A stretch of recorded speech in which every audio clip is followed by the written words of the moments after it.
active shooting, we picked the most difficult set ever. Smoke, mirrors in every direction. Love it. Welcome to Twilight. You're listening to Another Bite of Twilight, a podcast where we look back on our obsession with the Twilight saga and continue to freak out 10 years later.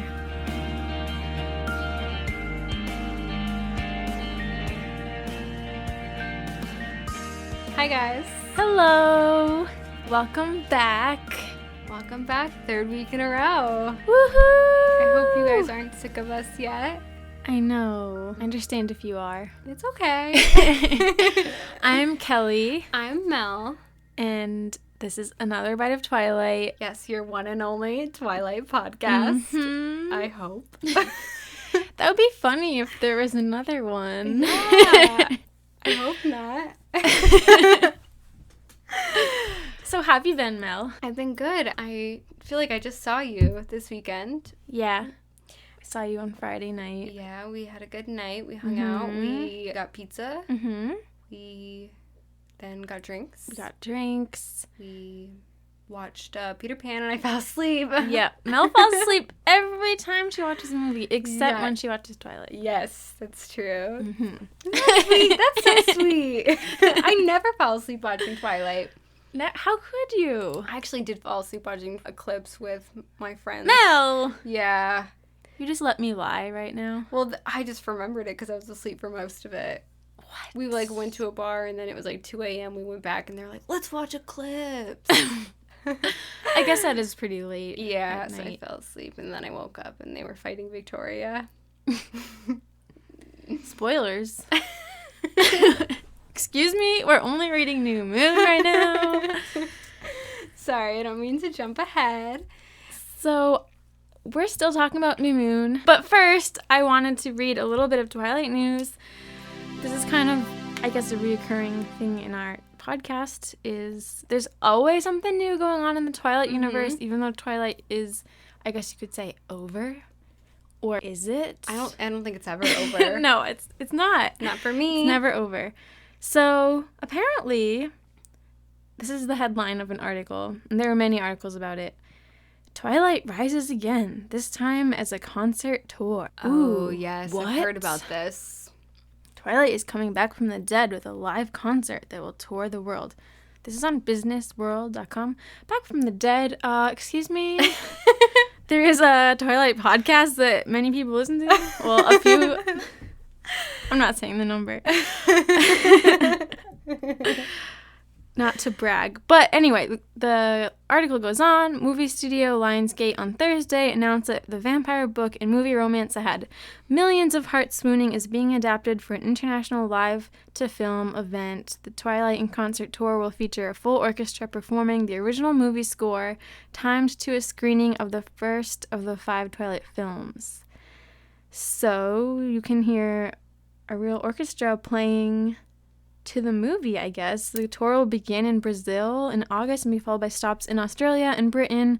Unfortunately, we do not live in any of those places. What? I'm so disappointed. That kind of sucks. Yeah. And I don't know why it's not in North America. It's a American movie. I know.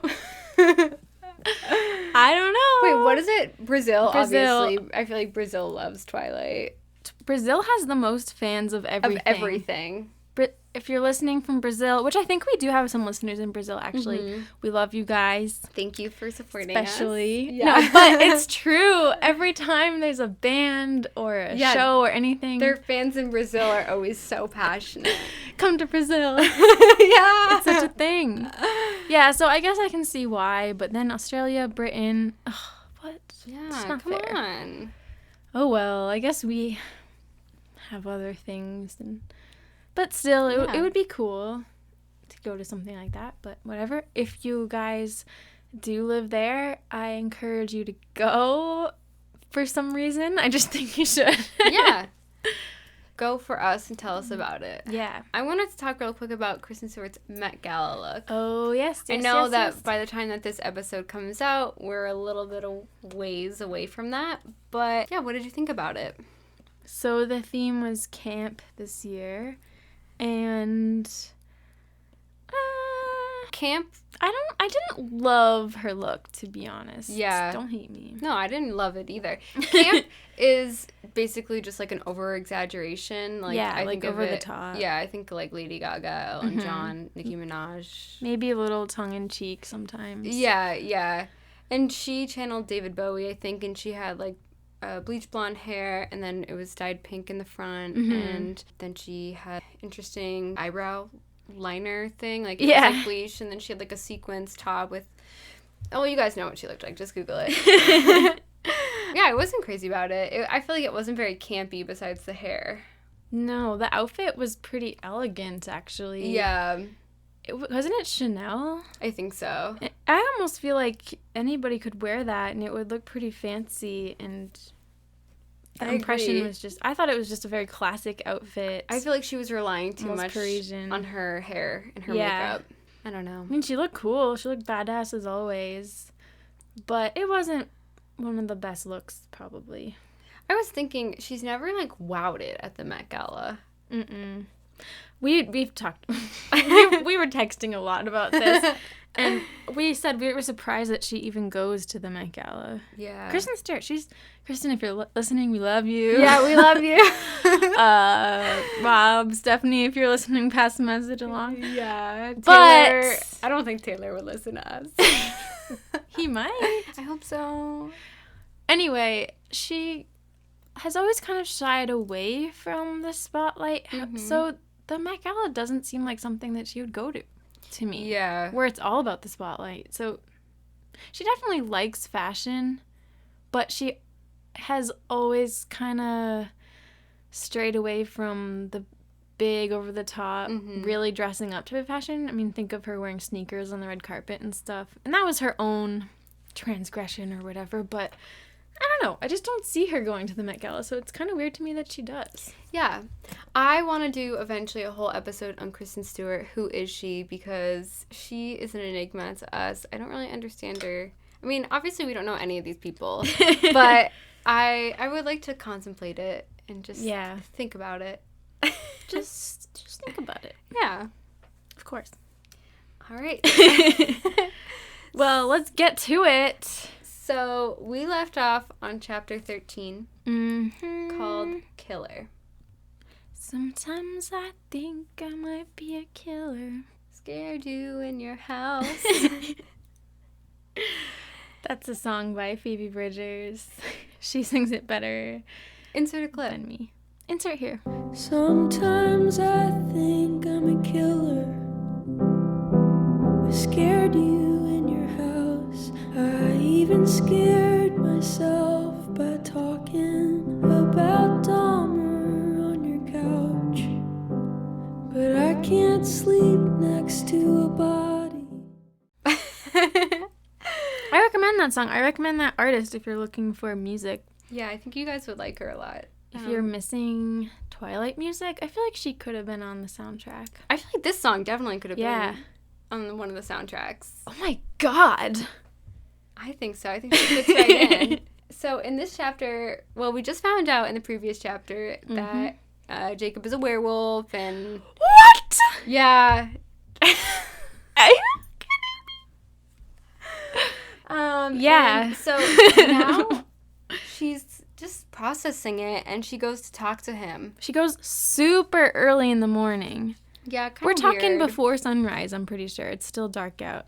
Oh, I meant to say that today we're recording right now. It's weather. The weather. Yeah. Very twilighty. I was thinking that all It's day. misty. It's raining a little bit. Cloudy. I'm so happy you said that, because I've been thinking about how I have to say that during the episode. I know, I forgot. I meant to say it Yeah, before. no. Also, I don't know if spring is always this way. And I'm kind of freaked out by this, as if I haven't been paying attention or I have a horrible memory. But this year, I feel like spring kind of looks like fall.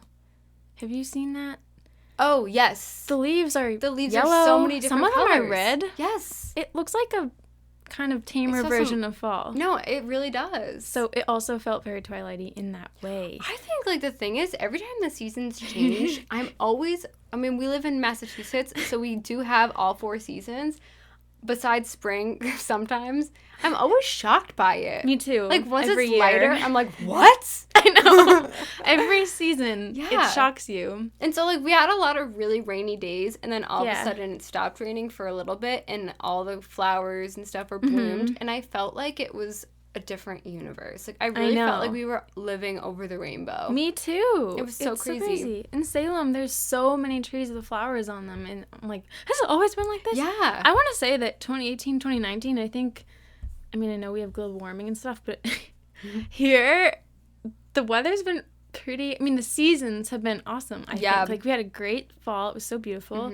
Winter had snow, but it wasn't, I don't think, the worst winter we ever had. No, it was a pretty tame winter. Yeah. We did definitely get, like, nice months of snowfall where you were like, yay, looks like winter outside. And then this spring has been really nice, so I guess we'll see what summer's like. Anyway, enough small talk about the weather. What's the weather like where you guys live? We want to know. Yeah. I'm not lying. Yeah. I don't know. So yeah, she goes to see Jacob super early. He's still asleep, so she goes to wait at the beach. Yeah, and she's, like I said, she's processing this. I want to turn our attention to page 304, if you're Sure. sooner. Let me turn the page. So she's thinking about it, and at this point, she thinks that Jacob is responsible for killing hikers in the woods. And she says in her little narrative, once you cared about a person, it was impossible to be logical about them anymore. Jacob was my friend, whether he killed people or not, and I didn't know what I was going to do about that. Whoa. I'm like, I don't know. If I thought that my friend maybe killed someone, that's it. I'm done with you. Like, I don't know. Unless it was maybe a horrible accident. Yeah, no, exactly. But, like, at this point, she thinks he's just, like, killing people Yeah. senselessly in the woods. Whether he killed people or not. Wow. And then on the next page, she does confront him, and they're arguing about how she's, like, calling him a monster, and he, is like, you're such a hypocrite, blah, blah, blah. And he says, you know what makes me so mad I could just spit? Oh, yeah. Spit? What a weird thing to say. I could just spit in your face, Bella. Did you guys like my Jacob compilation last episode? I was making that. My sister was listening to me while I edited that, and we were laughing really hard. Good job. Yeah, I won't do it again, but that was funny. Do you have anything else to say about this chapter? Oh, yeah. On page 308, they're fighting, and then they hug, which was kind of nice. If you're a Jacob lover, then that's a scene for you. I don't know. I thought that, okay, like, they have a good friendship. They talked it out. Turns out he's not killing people. Yeah, I don't know. I feel like he says we're not killing people, and she was like, oh, really? And then just, like, believes him from there. I felt like I needed a little bit more explanation. He does give it, but she believes him pretty quickly. I thought this was pretty nuts. On page 313, Bella realizes that Victoria is after her and killing people, and she pukes. What? And this is the second She time. does? Oh, no. She almost pukes. Oh, okay. Sorry. Well, she says, my body convulsed with useless heaves, my empty stomach contracting with horrified nausea, though there was nothing in it to expel. Okay, and she said her stomach rolled like she had the stomach flu again. I guess she didn't really actually puke anything up, but she kind of tried. She started to. Yeah. And I just wanted to say that's the second time that happened in this book, so. When was the first Well, time? she had the flu earlier. Oh, okay. Yeah, that's understandable. It's got a weak stomach. I'm just keeping track of all of Bella's ailments in this book. So, okay, two stomach aches. I would count that as puking because it sounds like she heaved, but nothing came out. Okay. But, Yeah. And then I think she was thrown across the room from her paper cut. And then I think she fell off her motorcycle at least twice. Yeah. So that's our tally so far. Then, oh my gosh, I don't know what page this is on. That's terrible. I didn't write it down. But in my head, Edward snarled in fury at the name. And I was just wondering, what does that sound like? Just like, He snarls a lot or growls deep in his chest, and you're like, what does that sound like? He just snarls at the name. I just don't get it.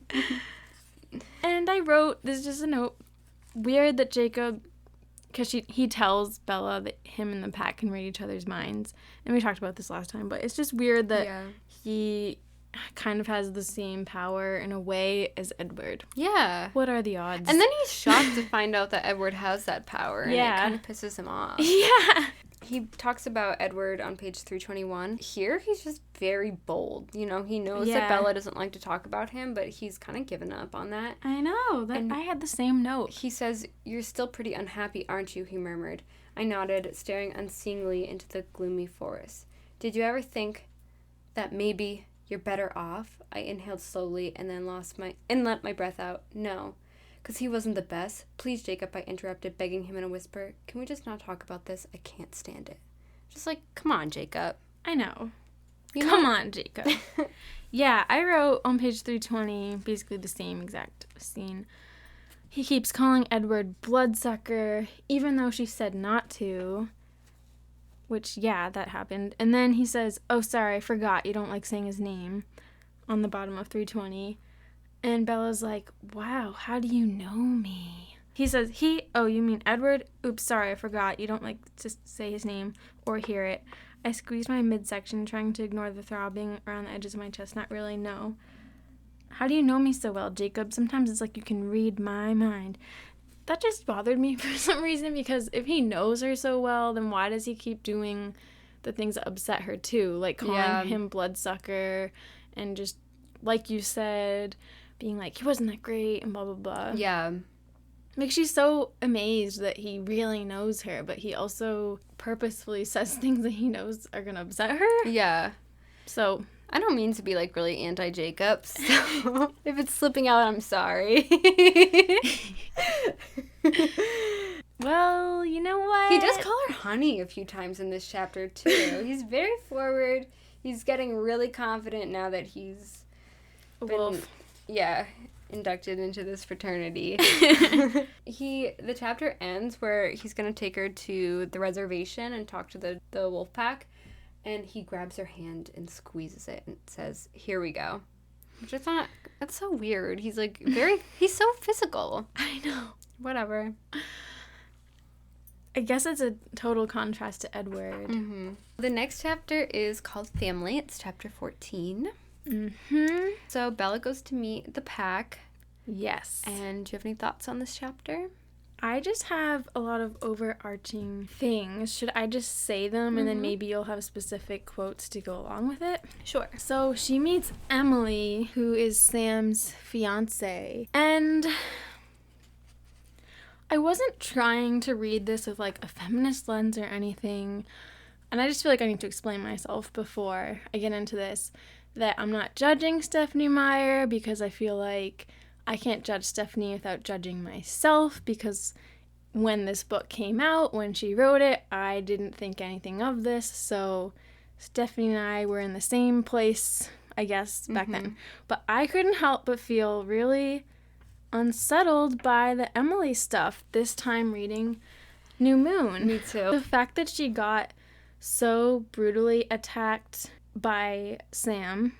I know it was an accident. And then that she's waiting hand and foot on the wolves, cooking for them and waiting for them, really rubbed me the wrong way. I was like, what is this? Like, all we know about this girl is that she's been basically like just ripped open and attacked by her boyfriend and cooks for them and is basically the pack's mom.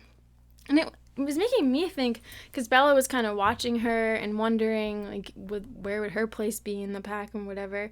Like, would Bella, I mean, this is me jumping ahead, I think. Would she have to, like, take care of Jacob while he's out running around being a wolf and protecting people? Like, would she be expected to be cooking for him like she does for Charlie? And he, would Jake come home from being a wolf and be super hungry and she'd be like, oh, here's muffins or whatever?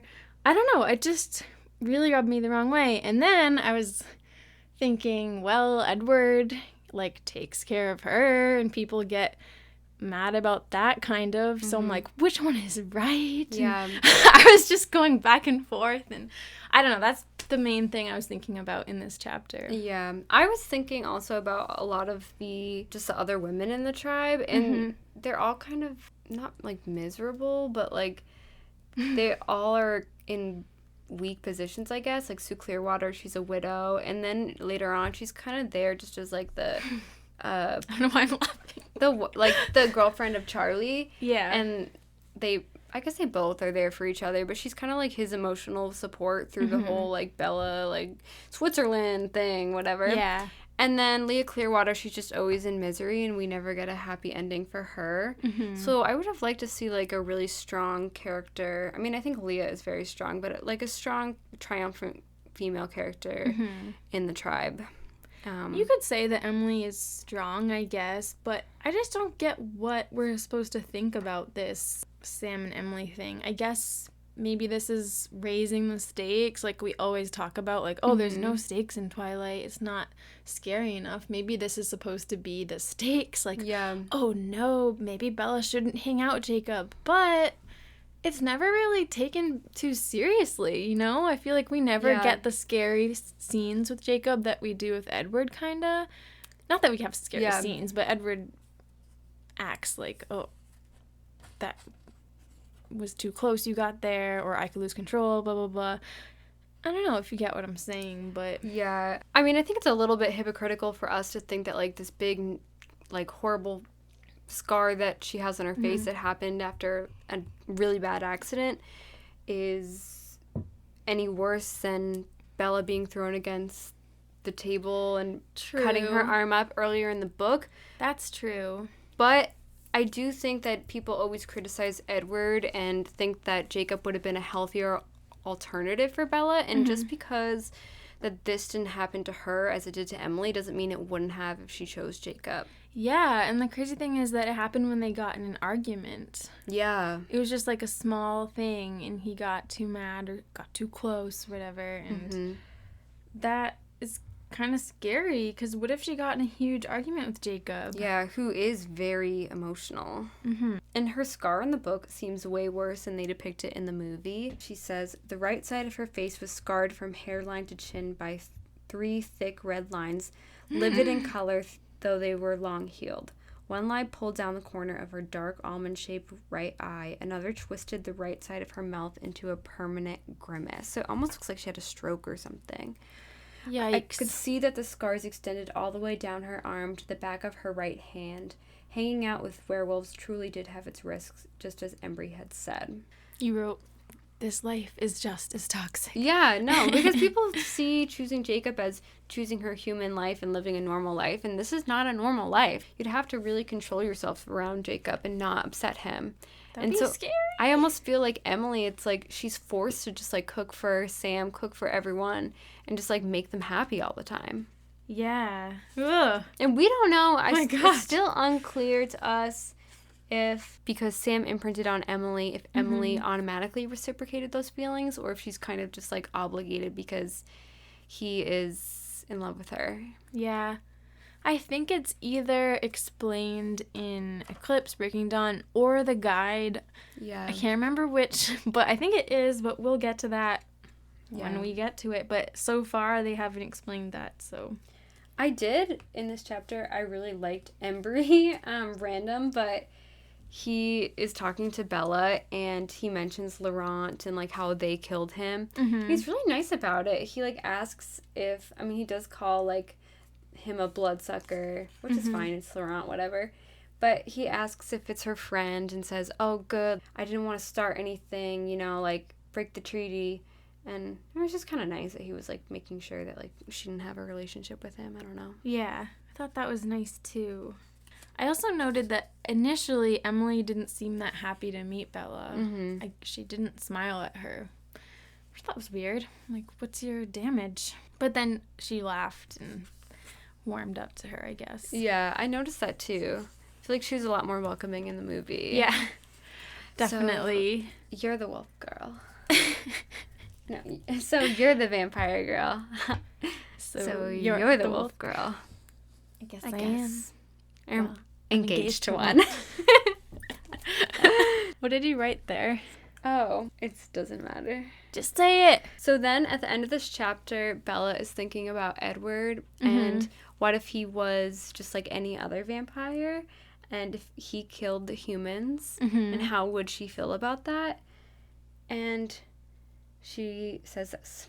I shook my head sadly. Love is irrational. I reminded myself, the more you love someone, the less sense anything made. So saying that she would still love Edward regardless. Which, again, I don't support that. Bella. What? Bella.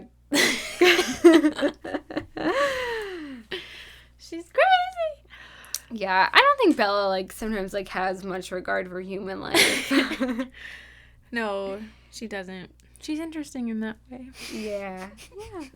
Yeah. It's concerning. But So how does the chapter end? She just goes to sleep and is thinking about stuff. She dreams that she's in the forest again, but she didn't wander. oh, no, they As do. holding Emily's scarred hand as we faced into the shadows and waited anxiously for our werewolves to come home. That sounds sort of 1950s-ish.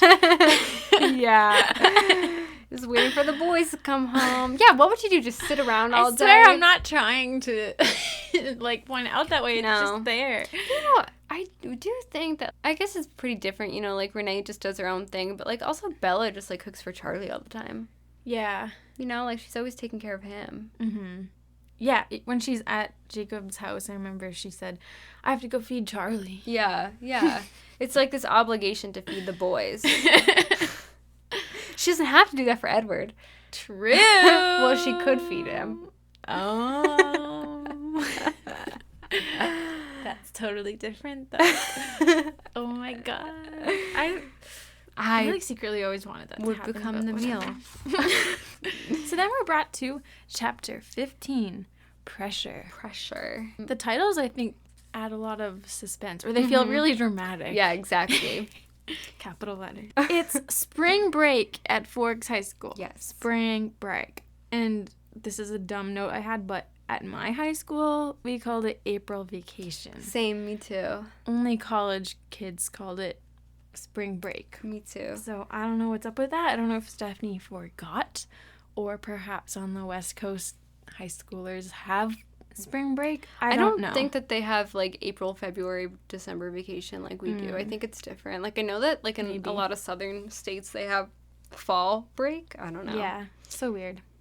To us. Yes. Not weird objectively. So is she working at the store? She's talking to Mike? Yep. Oh, people do not like Mike. Yeah. So we made like a post. We made a post on our Instagram. We made a post about how we were sympathetic to Mike, and you guys spoke, and I guess it's determined that Mike is annoying. I think we were the minority for feeling bad for Mike. Yeah, you guys think that he's clingy, and yeah. Who isn't clingy in this book series? Get real with me. I think every character's clingy. Do you like the picture I posted? It's like so up close. And it's such a mean quote about him. It's so I'd sad. rather die than be with Mike Newton. That is really dramatic. Rather die? Bella would rather die than do a lot of things. I'm sure you could have a good life married to anyone. I mean, you could just try to escape or... You could cheat on him. Yeah. Yeah. You know, there's something you could work out that's still worth living. Yeah. But Mike is kind of annoying. He's talking to Bella about how Jacob is obviously in love with her. Okay, I thought that was funny. And she's like, he's my friend, whatever. I thought this was so weird, though. And Mike says, don't kid yourself, Bella. That guy's head over heels for you. I know, I sighed. Life is complicated. And girls are cruel, Mike said under his breath. But the beginning of this conversation I thought was strange. He said, "Are you dating that kid from La Push, the sophomore?" He asked, poorly disguising the resentment in his tone. I shrugged. Not in the technical sense of the word. I do spend most of my time with Jacob, though. He's my best friend. Yeah. What do you mean, not in the technical sense? What Yeah. is she, some, like, new age hippie? Like, I guess. That is weird. Not in the technical way, but, like... I mean, and she also has said, like, I don't know if she says in the book, but in the movie, she goes, are you breaking up with me? And it's like she's really confusing her language almost to the point where she doesn't really understand what this relationship is. I know. But I do think that, like, she is kind of thinking of it as more than friends. And earlier in that page, she says, "This made me brood over what Jared had said about Jacob involving his girlfriend. I suppose that was exactly what it looked like from the outside. As long as Jake and I knew how it really was, I shouldn't let those kinds of assumptions bother me. And maybe they wouldn't if I hadn't known that Jacob would have loved for things to be what they appeared. But his hand felt nice as it warmed mine, and I didn't protest." So she's just kind of letting people think that they're boyfriend and girlfriend. Jacob is talking to Bella later on about how he heals quickly, and then he pulls out a knife and says, "Want me to show you?" And he's like gonna cut himself in front of her to show how he heals. I don't think he ends up doing it, but he says that it's good that they heal so quickly because you can't just go see a doctor when you're running a temperature, and that should mean that you're dead. Mm-hmm. And I thought that's why they need Carlisle, because Carlisle can, like, if they're sick, if they're injured, he can take care of them, and You're so he understands. right. Or maybe one of the wolves should become a doctor. Yeah. Oh, yeah. Good point. They don't have time for that. They're running laps. They are hanging out. That night, Sam and Emily joined Charlie and me for a dessert at Billy's house. Emily brought a cake. Of course she did. Jacob and her skipped out early to get some privacy. We went out to his garage and sat in the rabbit. So they're talking. Jacob finds out that James bit her in the previous book and sees her scar. This is on page 347. And he starts freaking out. And I thought that was pretty scary. I was scared too. I was kind of over it, like how just like angry he gets. Yeah. So then Jacob talks about like how he felt when he started transitioning into a werewolf and how he just felt angry all the time. He says how he came home from the movie and he was so angry. And he says, "I got back from the movie and Billy said I looked weird. That was all, but I just snapped. And then I exploded. I almost ripped his face off. My own father." He shuddered and his face paled. Is it really bad, Jake?" I asked anxiously, wishing I had some way to help him. "Are you miserable?" "No, I'm not miserable," he told me. "Not anymore. Not now that you know. That was hard before." He leaned over so that his cheek was resting on top of my head. I just thought, ugh, Bella needs to enforce these boundaries. Like, this is too much. She doesn't do that. And when Jacob's freaking out when he's angry about the fact that she got bit before, I could feel Jacob's whole body trembling next to mine. Even the car shook. "Careful, Jake. Easy. Calm down." I don't know. I was also getting sick of it. Yeah. And I remember I wrote a note about this later, and so we haven't even gotten to that yet. So the wolves are really busy trying to hunt down Victoria, and I don't really know why it's taking so much to hunt down one vampire, but alas, it is taking that much time. And so... Because Bella... we wouldn't have a third story, that's why. So the wolves are busy, and Bella... They tell her that she's only safe in La Push, basically. Because they can't hunt, or they can't do anything on... Yeah, and I think she's too scared to go there. Yeah. So she's staying in La Push, and so she's hanging out at Billy's house, just trying to kill time, watching TV and stuff, and she also hangs out at Emily's house, which, that's not in the movie, and I thought it was interesting and kind of weird. I mean, I guess kind of necessary, maybe, if that's the safest place to be, but just odd that she's kind of bored and killing time and just waiting around for Jacob. Yeah. So that's what a considerable amount of this chapter is. Yeah, and so she's waiting around for him, and she gets pretty bored. So then she comes up with the idea on a whim that she wants to cliff dive, even though a storm is a-brewin'. And so beforehand, her and Jacob discussed how they wanted to jump from a lower spot the first time they cliff dived, but Bella says the storm's getting pretty bad or something. She doesn't have time to get there. So she decides that she wants to jump from the top of the cliff, which is a horrible idea. And I just wrote, I would never, ever do that, ever. I wrote, cliff jumping is actually very terrifying. Yeah. Have you done it? Well, no, but I did jump off a quarry, which is probably not even as high as Bella's jumping off from here. But it was really scary. Even after I did it, I still felt scared. It wasn't really one of those things where you do it and then you're like, that wasn't that bad. It was like, actually, that was really scary. Also, did it hurt? Yeah, you could probably die if you belly flopped, but I mean, Yeah. I went in feet first, but it is really impactful when the water hits you, so Yeah. very scary. Also, what month is it here? Isn't it like Oh, yeah. March? I think it's like March or It must April. be cold. She decides that she wants to jump, and To be reckless and stupid, to and hear it's really Edward. impulsive. And she does hear Edward's voice, and I think it's interesting that he says, "Don't do this," and then he says, "Please, for me." And that really contradicts what he said earlier. There's like this emphasis on "for me." Mm-hmm. It contradicts how earlier he said, "Be safe for Charlie." Yeah. And so it's like Bella's subconscious wanting him to care about what she's doing, and it's solely because he cares about her. And that he has a stake in the game. I don't know if that's insightful, but I just thought that was interesting. It definitely is. She jumps. She flings herself off the cliff. She screamed. She dropped through the open air like Yeah. a meteor. And She's proud of herself. I wrote that it was dumb how she did not consider the weather at all and that the waves were really, really treacherous. Mm-hmm. So then she's having trouble. She's fighting the waves, and I just felt kind of concerned for how she's reacting to it. Yeah. She hits a rock. And I was like, oh my God, this girl, I wrote in my notes. Yeah. Yeah. Another injury. Mm-hmm. She can't tell where the surface is. She can't swim. It's kind of like what we talked about last Yeah. time. with our cool injury stories. She thinks she's gonna die. Edward's begging her to keep trying. Keep swimming, Edward begged urgently in my head. Where? But there is nothing but darkness. There is no place to swim to. Stop that, he ordered. Don't you dare give up. Fight, he yelled. Damn it, Bella, keep fighting. Why? She says, Yeah. I didn't want to fight anymore. And it wasn't the lightheadedness or the cold or the failure of my arms as the muscles gave out in exhaustion that made me content to stay where I was. I was almost happy that it was over. This was an easier death than others I'd faced, oddly peaceful. Yeah. And then she also says, my ears were flooded with freezing water, but his voice was clearer than ever. I ignored his words and concentrated on the sound of his voice. Why would I fight when I was so happy where I was? Even as my lungs burned for more air and my legs cramped in the icy cold, I was content. I'd forgotten what real happiness felt like. Happiness. It made the whole dying thing pretty bearable. It's so emo. So sad. It's so emo. I'm pretty sure drowning is actually very painful. Yeah. So She's like at peace with it. I don't think that's an accurate representation of what drowning is like. Why?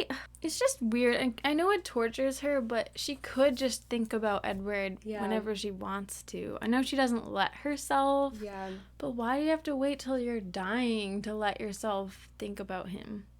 Yeah. It's weird how she really is kind of giving up at this point, and then her last thoughts are goodbye, I love you, and she thinks that she's like about to die. And I sort of was wondering, why in all places in this book is Bella seemingly the most depressed and reckless that we've seen her in this moment? Like her decision That's to so do true. this is really a lack of regard for her life, a lack of regard for Charlie. Mm-hmm. And it's just like very telling of her mental state at this point. And it like kind of does, despite what she says later on, like it does feel a bit like a suicide attempt. It does. Like I would be concerned. I don't fully like trust her that it was just to hear his voice. Mm-hmm. And she's our narrator. And why now? Because she does have Jacob.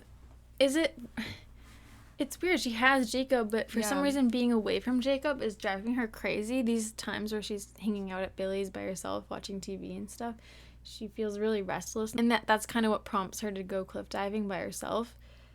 I know. Why now? I guess she is still really, really depressed. And Jacob isn't getting rid of that feeling. Yeah. It's still there. And then on top of that, she knows that there is this threat. Victoria is out there looking for her, and then people are kind of risking their lives to save her, and I think that she can't handle it, and she's still missing Edward. And even though she has had like a revelation earlier in the book that she can survive whatever it is she's going through, it's so sad and concerning to me that at this point she's just still so just in such a dark place. Mm-hmm.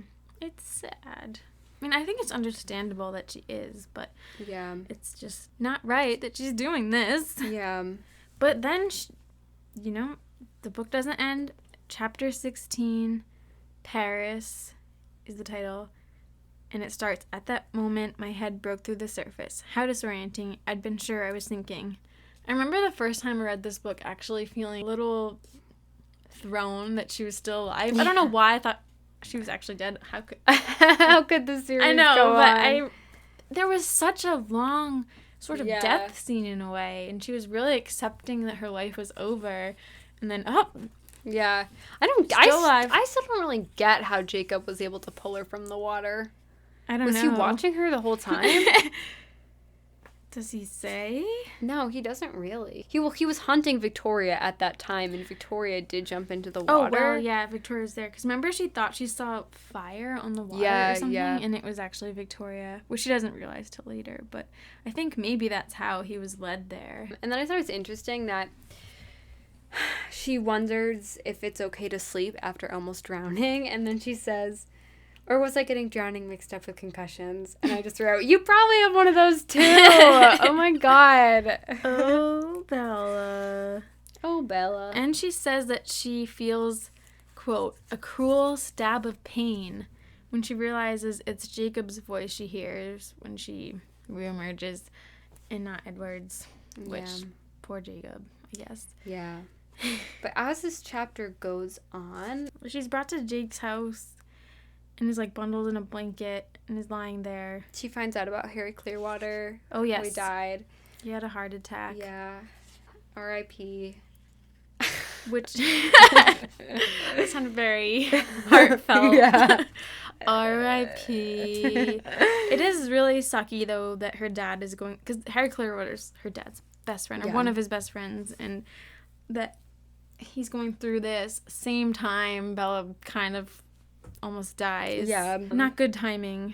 Nobody really has time to care about Bella right now. Yeah.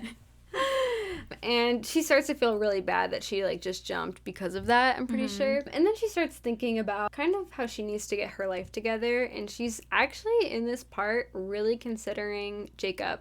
She's thinking about it's how crazy. She says, what if there was more to Paris, like Paris and Romeo and Juliet, and what if Juliet chose Paris instead, even though she was in love with Romeo? So she's starting to really consider the more realistic option for her, which is to be with Jacob.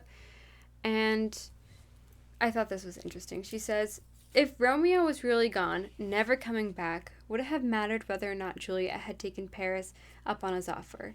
Maybe she should have tried to settle into the leftover scraps of life that were left behind. Maybe that would have been as close to happiness as she could get. And then I liked the next paragraph, too. I sighed and then groaned when the sigh scraped my throat. Oh, yeah, her throat hurts because she almost drowned and coughed up a lot of water. I was reading too much into the story. Romeo wouldn't change his mind. That's why people still remember his name, always twined with hers, Romeo and Juliet. That's why it's a good story. Juliet gets dumped and ends up with Paris would have never been a hit. And so she's like thinking about it in terms of Romeo and Juliet, and then she says, would it be so wrong to try to make Jacob happy, even if the love I felt for him was no more than a weak echo of what I was capable of, even if my heart was far away, wondering and grieving after my fickle Romeo, would it be so very wrong? But Bella, you don't have to just make Jacob happy. I couldn't tell if she really wants to be with Jacob and she's afraid to admit it, Mm-hmm. or if she feels she needs to because she's holding herself back from happiness and she thinks that maybe she could be happy with him, or like she just needs to force herself to settle for something that she thinks is good for her. Mm-hmm. I couldn't tell if she was just, in denial. If so, about what? Yeah. I think that she obviously doesn't feel the same as she does for Edward. She definitely feels something. And I wrote in my notes that I felt like in this part, she was kind of reckoning with the disappointment of life not turning out like a love story, like a perfect love story. Kind of like what she said, like, oh, Romeo and Juliet is only famous because of what it is, not her being dumped and then ending up with Paris isn't cool. And Yeah. I don't know if she's thinking like, well, should I just suck it up and have a normal life? Which, this it's still not a normal life. It's Yeah, still pretty damn exactly. exciting. He's a werewolf, for Yeah. God's sake. Should I just be with this guy? Or, she really does, or she doesn't know what else. I mean, there is a Yeah. world of possibilities out there, Bella. But she Yeah, doesn't want to let she's go only of... 18. She doesn't want to let go of this love story with Edward, and I get it. I mean, she had this perfect love, and she just doesn't want to let go of it. Yeah. I wish that Bella would believe in herself more. She knows that her life right now, she calls it pathetic, and she knows that she can't keep living like this. And I not to go back to it, but I kind of feel like the cliff diving was a much bigger deal than she makes it out to be, and she's in this part kind of realizing that she might not survive this kind of heartbreak that she's experiencing if something doesn't change. And so she is thinking, maybe Jacob can, like, save me. No. Girl, you need to go to college. I know. You need to study abroad. And so she says, what if something bad had happened to me? What would that do to Charlie? Harry's heart attack had pushed everything suddenly into perspective for me. Perspective that I didn't want to see. Because if I admitted to the truth, it would mean that I would have to change my ways. Could I live like that? Maybe. It wouldn't be easy. In fact, it would be downright miserable to give up my hallucinations and try to be a grown-up. But maybe I should do it, and maybe I could if I had Jacob. And I just, like, wish that she could believe in herself and believe that she could change without Jacob, that, like, she could become whole on her own first. Yeah. I just hate how she's relying on Jacob so much for that. I don't think it's really fair to Jacob either. I know.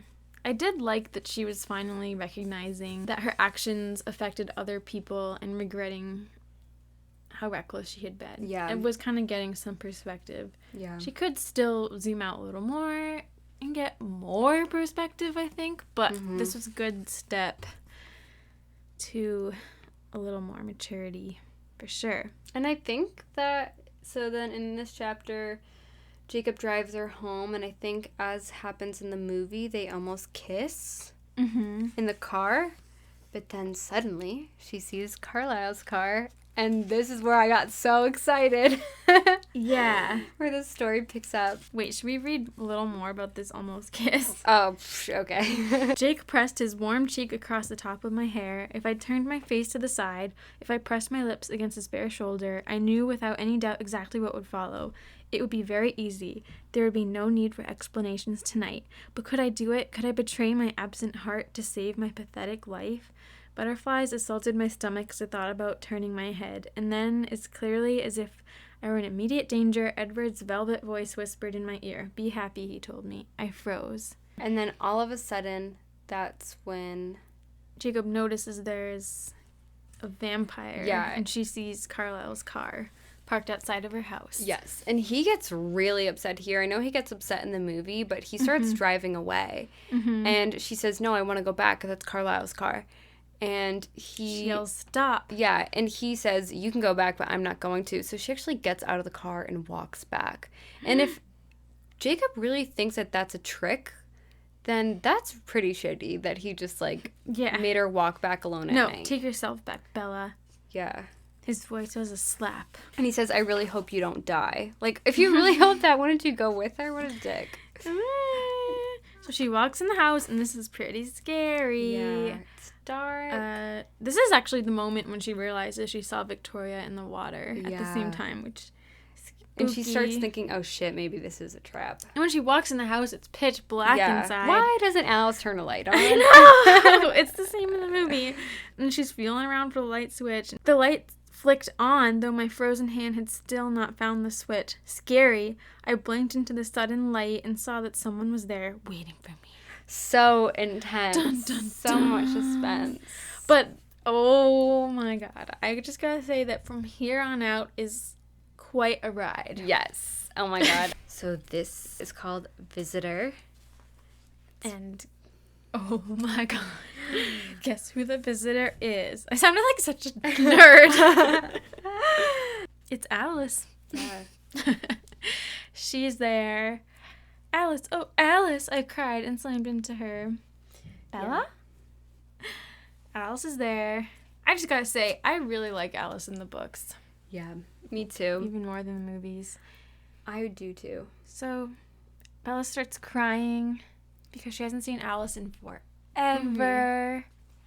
And so, what do you gotta say? Yeah, so as you guys probably know the story, Alice comes back because she had a vision of Bella jumping into the water, and then she didn't see the rest of her future because of Jacob. Mm-hmm. But she doesn't know what that means, so she thinks that Bella died, and she comes back and she just has to see for herself. And also check on Charlie, because she really cares about Charlie as well. Mm-hmm.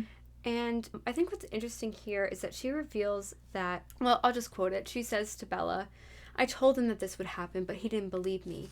Bella promised." Her voice imitated him so perfectly that I froze in shock while the pain ripped through my torso. "Don't be looking for her future either," she continued to quote him. "We've done enough damage." So I always, I've wondered, why wasn't Alice watching for Laurent? Why wasn't she watching with a motorcycle and stuff like that? It's because Edward told her not to watch. And I think it's because he couldn't control himself. No matter what happened, Yeah. he would freak out. True.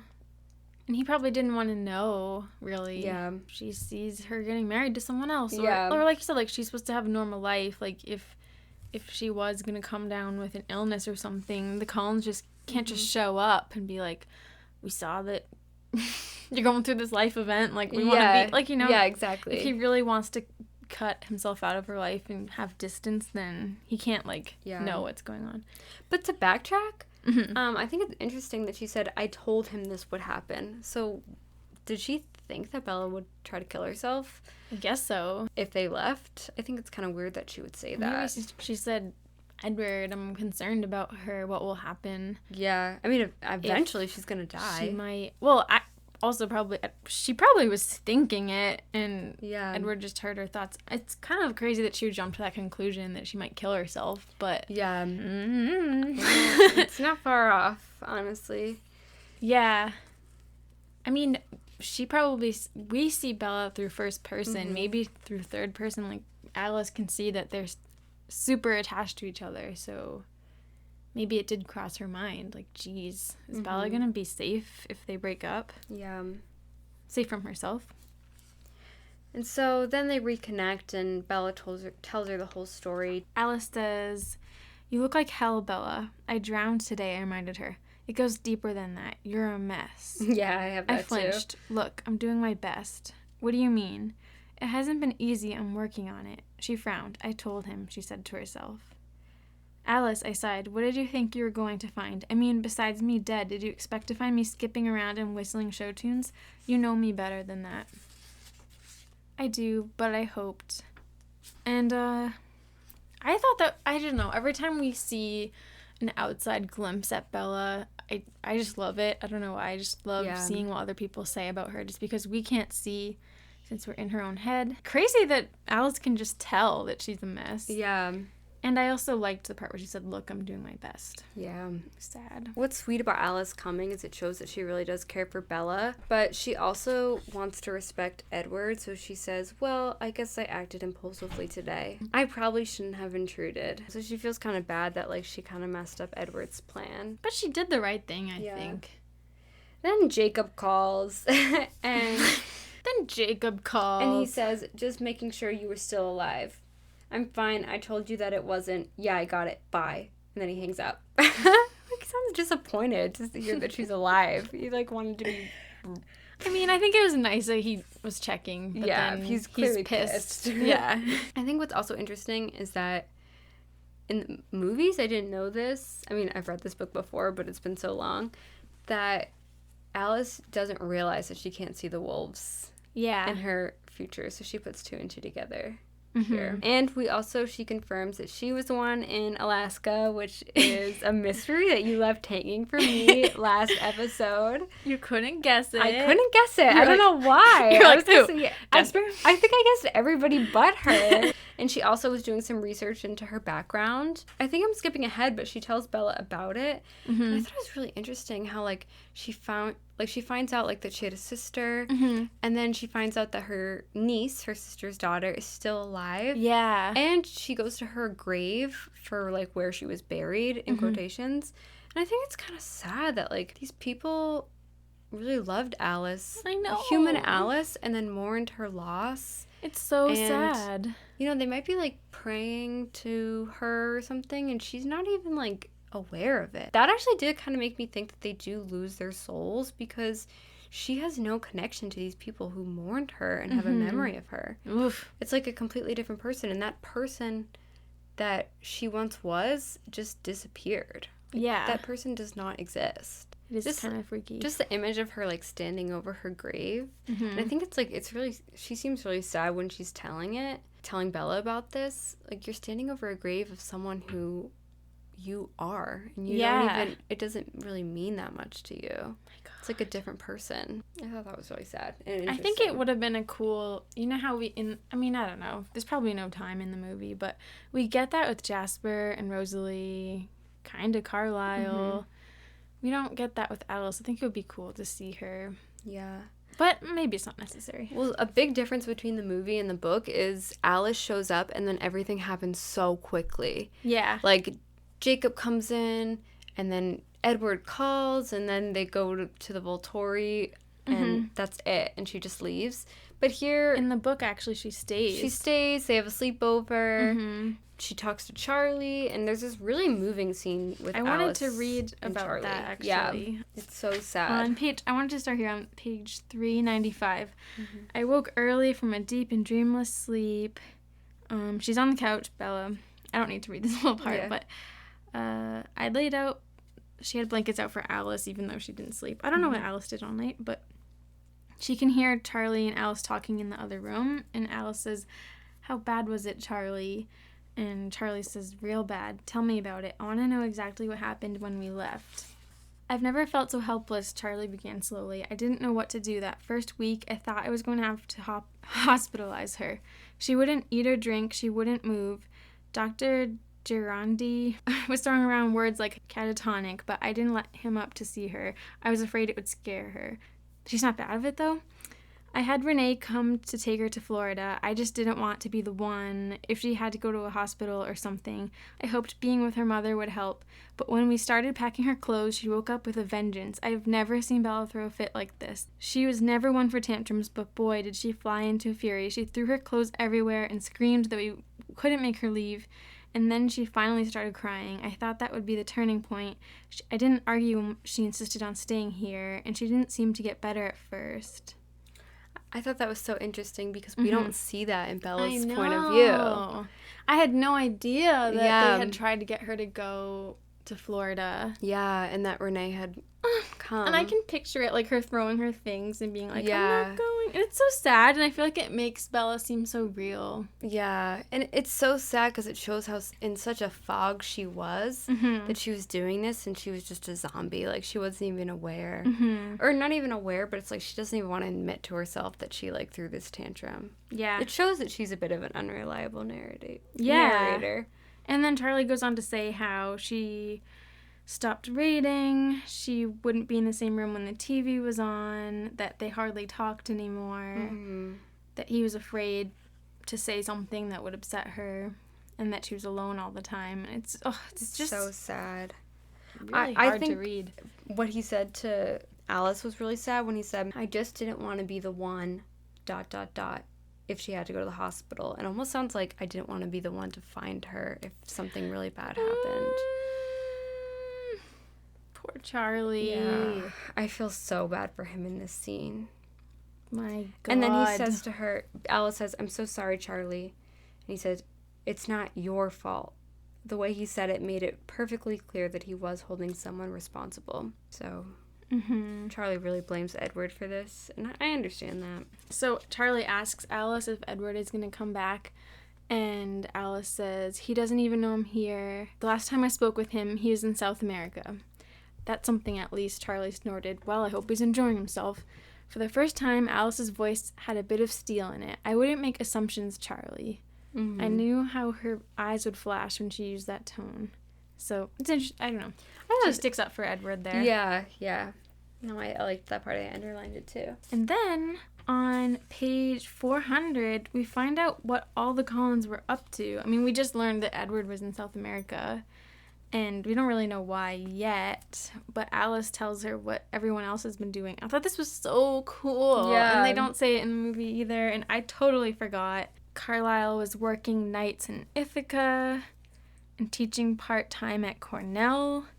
Esme was restoring a 17th century house, a historical monument in the forest north of the city. Emmett and Rosalie had gone to Europe for a few months on another honeymoon. Pretty sure earlier in the school year they went to Africa, so they're quite the travelers. Jasper was at Cornell too, studying philosophy this time, and Alice had been doing research, as we just mentioned, on herself. Yeah, I think that's kind of cute that Jasper's studying at Cornell and his dad's there. Yeah, it is. Studying philosophy. Yeah. I just think that's so cool. I always want to know what the Cullens do with their lives and trying different things and traveling and living in different places. It's just so fascinating to me. So I loved that paragraph. I think it's interesting that her and Jasper were not in the same place, too. Yeah, very interesting. Independent. I like it. Oh, I thought this was super weird that Bella isn't going to Harry Clearwater's funeral. I thought that was strange, too. Like, why aren't you going? Yeah. Her dad's going. Jacob's going, Do you I think it's, like, because they don't want her to go because she's been so depressed that they don't want her at, like, a funeral? They don't explain it. I don't know. It's weird. She should go. She should be there for her dad. I also wondered if Edward had a cell phone. Well, we find out later that he did, but I wondered if Bella had his phone number and, like, did she ever try to call him? You know he would have changed his number. Yeah, I guess you're right. If it was that simple. I know. Like, was it email or anything? No way for her to be like, I want you back. I want you back. So then the doorbell rings. That's the end of the chapter. Yeah. Not the craziest cliffhanger, but they don't all have to be, I guess. Yeah. Yeah. The doorbell rings. It's Victoria. Psych. That would be a plot twist. She rings the doorbell. Actually, maybe she should try that sometime. Actually, yeah, I feel like that would really...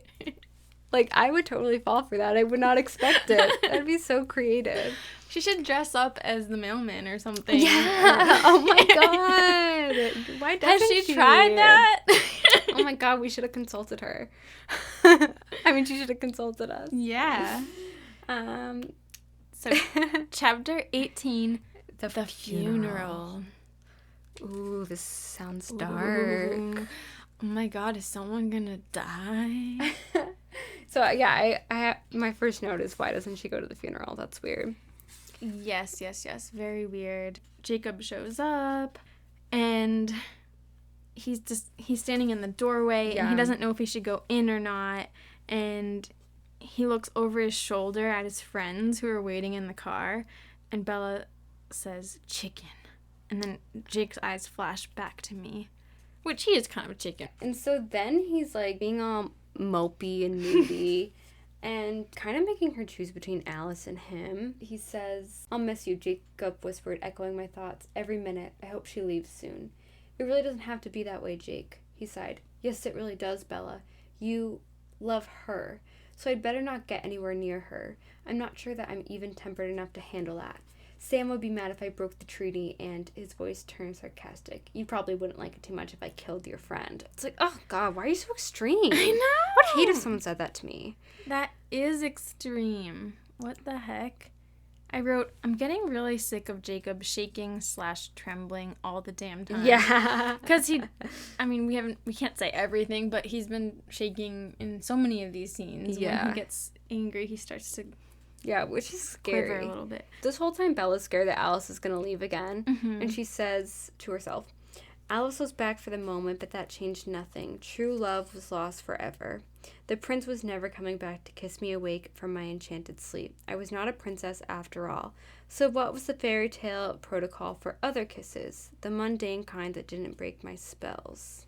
Oh, this is when her and Jacob almost kiss again? Yeah. Yeah. And she's thinking that she's not ready, but it's kind of happening. I feel sad that she thinks that true love is over just because Edward is gone. I know. I wish that she could, I mean, I know it's so hard in that situation, but I wish that she could believe that even if she doesn't feel it for Jacob, that maybe she could feel it for somebody else. Yeah, for sure. Although probably not. I think she could It'd be have. hard to go from Edward to anybody else. I mean, he's a But vampire. Don't you think maybe not soon, but at least 5 years later, Yeah. I think she would have. She could find another vampire, too. There are some more out there. I will say, I know that you thought that Edward was underestimating what it's like to be human. I do think that eventually, at least even 10 years later, I actually do think Bella would have moved on. Yeah. I do think that, especially with absolutely no contact or anything, she would have just a different life. It Yeah. just happens, even when you Yeah. don't mean for it to happen.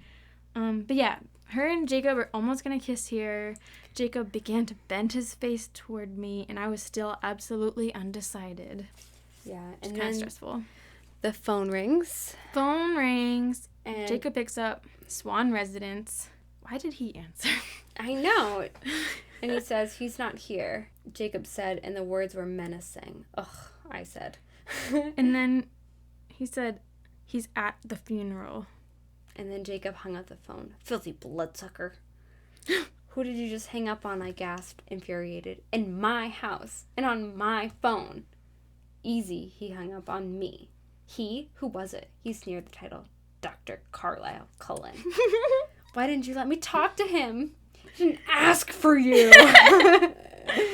He asked where Charlie was, and I told him I don't think I broke any rules of etiquette. He did. You don't answer the phone in someone else's house. That's Also, so rude. Who says he's at the funeral? Yeah, I exactly. wouldn't just say a funeral. Yeah, exactly. Context is key there. I think Jacob purposefully wanted them Of to think it course was he Bella's did. funeral. Of course he did. The funeral. So weird. Wait, do you agree? Do you think he actually wanted Carlisle to think that it was Bella's funeral? Well, first of all, I think he knew it was Edward. Mm-hmm. And I think he did want Edward to think that. That's fucked up. Yeah, isn't it? Because unless Stephanie just I don't know. I just don't think anyone would say the funeral. Yeah. Unless you're in the I don't context. think anyone would even bring up a funeral, to be honest. I think they would just say, no, he's not here. Can I leave a Especially message? to someone you don't know. Yeah. Or an acquaintance or something. Yeah, exactly. And on someone else's phone. It's just so inappropriate. I mean, Jacob is a teen who's still learning his way, but I think the fact that Jacob... don't do that, kids. Yeah. The fact that Jacob lies... I mean, first of all, landlines don't exist anymore. Yeah, they do. Well, they're dying. Well, I mean, we still have one. We still have them, but... I do want one someday. I never answer because they're all for my mom. Same. The fact that Jacob lies and says it's Carlisle, I think shows that he knows that he did a bad thing. Yeah. Because it shows that he's ashamed to admit the truth. Like, if you did something and you have to lie about it, you know that it's wrong. Alice walks in. Bella, she choked. And Bella can tell there's something wrong. Edward was all she whispered, and Bella realizes there's something wrong with Edward. And then Jacob's furious voice was suddenly in my ear, hissing out a stream of profanities. I felt a vague disapproval. His new friends were clearly a bad influence. I was on the couch without understanding how I got there, and Jacob was still swearing. I thought this was funny because people don't usually swear in Twilight. There's actually no, F word shit. Like, words like that aren't... They do say damn and hell in Twilight, but they never swear. I think it's funny that here we have Jacob swearing, but we don't get the actual words. Yeah. And that apparently Jacob didn't used to swear, but Yeah. the wolves are rubbing off on him. And I'm wondering, like, oh my god, what is he saying? Like, what the fuck? Like, I'm just wondering what he's saying there. And I wish I knew. I know. Why couldn't Stephanie say it? I wanted to acknowledge that Rosalie is a bitch to yes, swear. Yes. Alice says, in her defense, she did believe it. They rely on my sight far too much for something that works so imperfectly. But for her to track him down to tell him this, didn't she realize or care? Her voice faded away in horror. Rosalie went through the trouble to literally go and track down Edward to tell her this. And, like, doesn't she care that, like, not only is he... If she doesn't care about Bella, that's fine, but she knows that Edward is going to do something really drastic. Yeah. It shows that she doesn't even really care about Edward. I feel like Alice in the books has so much more... I don't know, she's much more punchy and sticks up for things than in the movies. She talks to Rosalie on the phone and says, Why? Why would you do that, Rosalie? Well, you're wrong on both counts, though, Rosalie, so that That would be a problem, don't you think? Yes, that's right. She's absolutely fine. I was wrong. It's a long story. But you're wrong about that part, too. That's why I'm calling. Yes, that's exactly what I saw. And then she says, it's a bit late for that, Rose. Save your remorse for someone who believes it. Yeah. Like, I was like, wow. I don't know. It was just cool that they got in a fight to me. It is kind of like, I'm not blaming Alice, but she shouldn't have trusted Rosalie. What is the Alice-Rosalie relationship? Yeah, I was thinking that too. I don't know. They're sisters, but I don't think they hang out that much. They're just kind of like forced to be close. Yeah, I mean, Alice is so different. caring. Yeah. Mm-hmm. But I don't get what Rosalie's motivation was. I have no idea. She had to know that it would have really affected Edward. I know. I hope she was at least nice to Edward in her delivery. I hope she didn't just call him and was like, Bella's dead. Yeah. No, she tracked him down. She went to see him in person to tell him. And then was like, Bella's dead. Yeah. Oh my god. Horrible. Yeah, I hope she was nice about it at least, but... So then Alice talks about how Edward's going to the Volturi and he wants to die. Mm-hmm. And they're trying to decide what to do, and it just becomes clear that the only thing that they can do is go to Volterra together. Oh yeah, I thought this was interesting because Alice on page 419 says, he left his phone, Edward, in a trash can in Rio. Someone answered it. Yeah. So that answers the question of why don't they just call him? Yeah. Well, he threw it in a trash Yeah, can. and in the movie he crushes it. A random person answers. I'm so sorry, Team Jacob people, but my Team Edward self loved this part on page 421. Bella says, I wasn't about to waste time arguing with him, meaning Jacob, and she's just got to get on the road.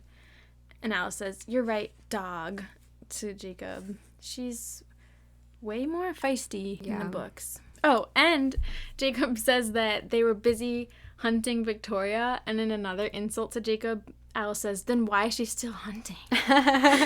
So then they leave, and she leaves a note for Charlie that says, Edward's in trouble, be back soon, or something like that. And she says to Jacob, take care of Charlie, and then Jacob phases, and he turns into a wolf.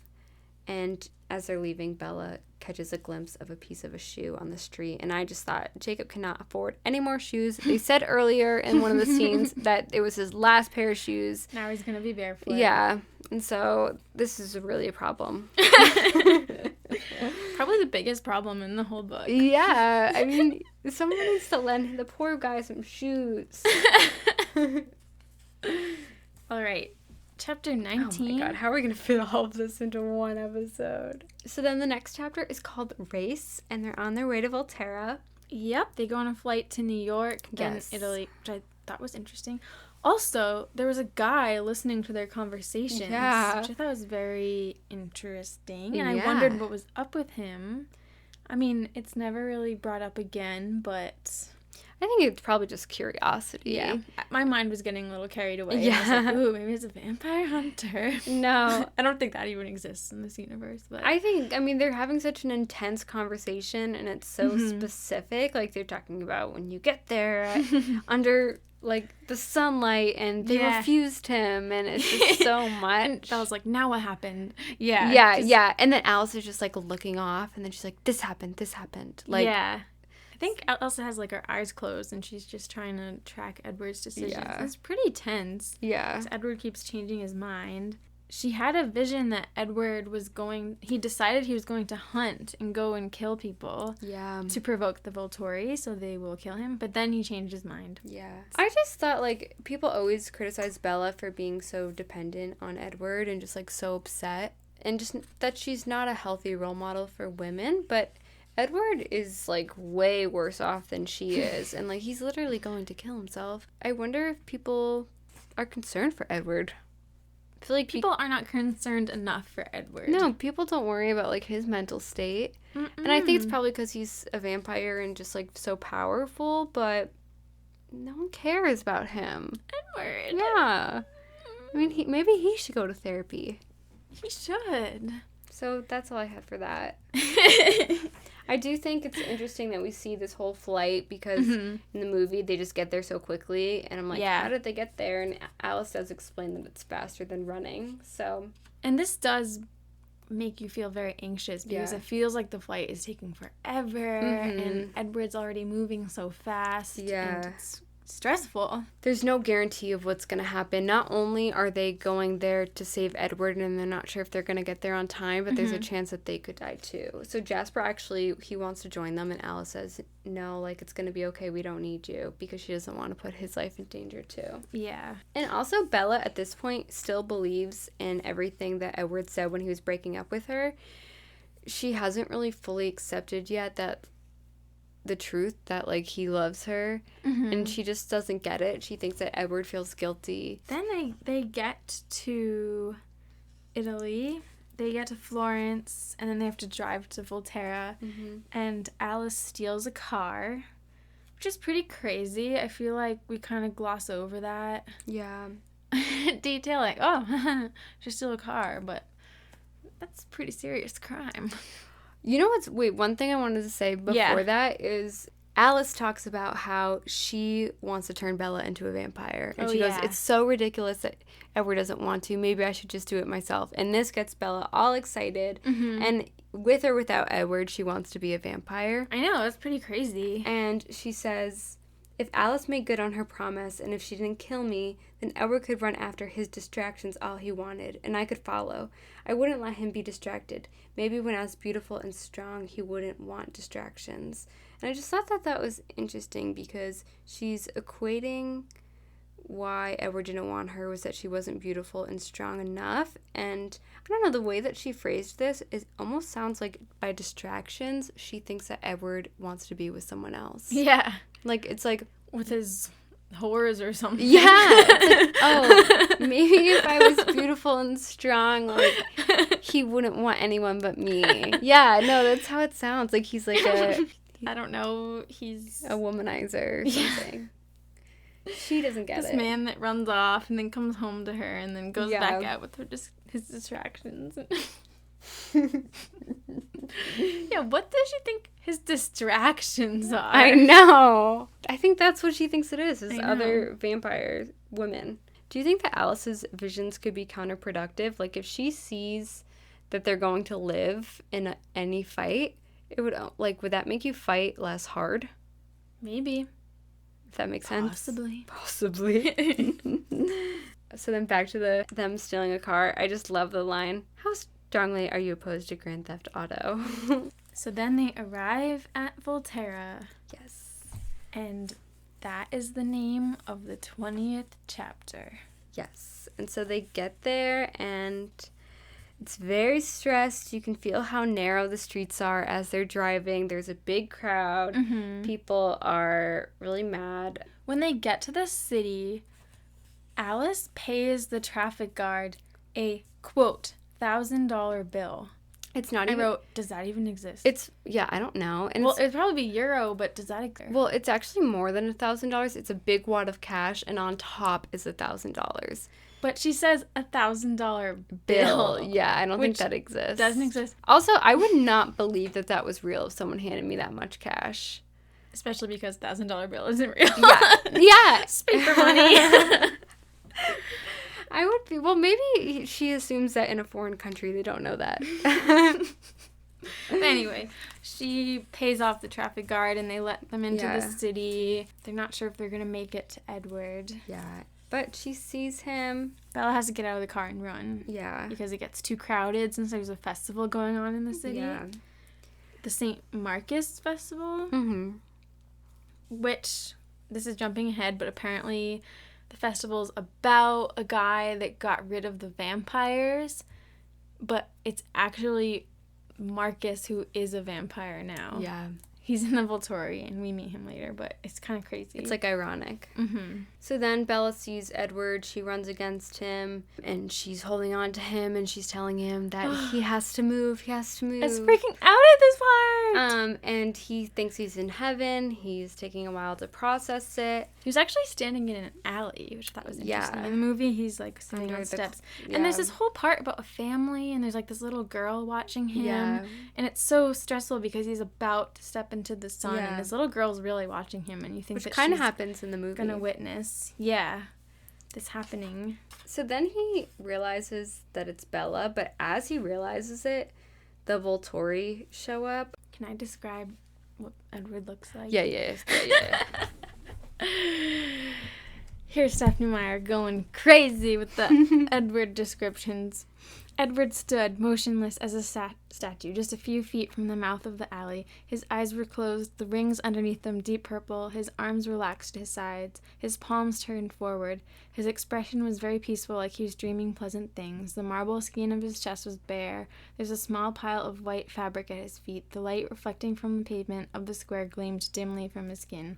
I'd never seen anything more beautiful. Even as I ran, gasping and screaming, I could appreciate that. And the last 7 months meant nothing, and his words in the forest meant nothing, and it did not matter if he did not want me. I would never want anything but him, no matter how long I lived. Oh. Whoa, man. So then, Felix and who's the other guy? Dimitri? Yeah.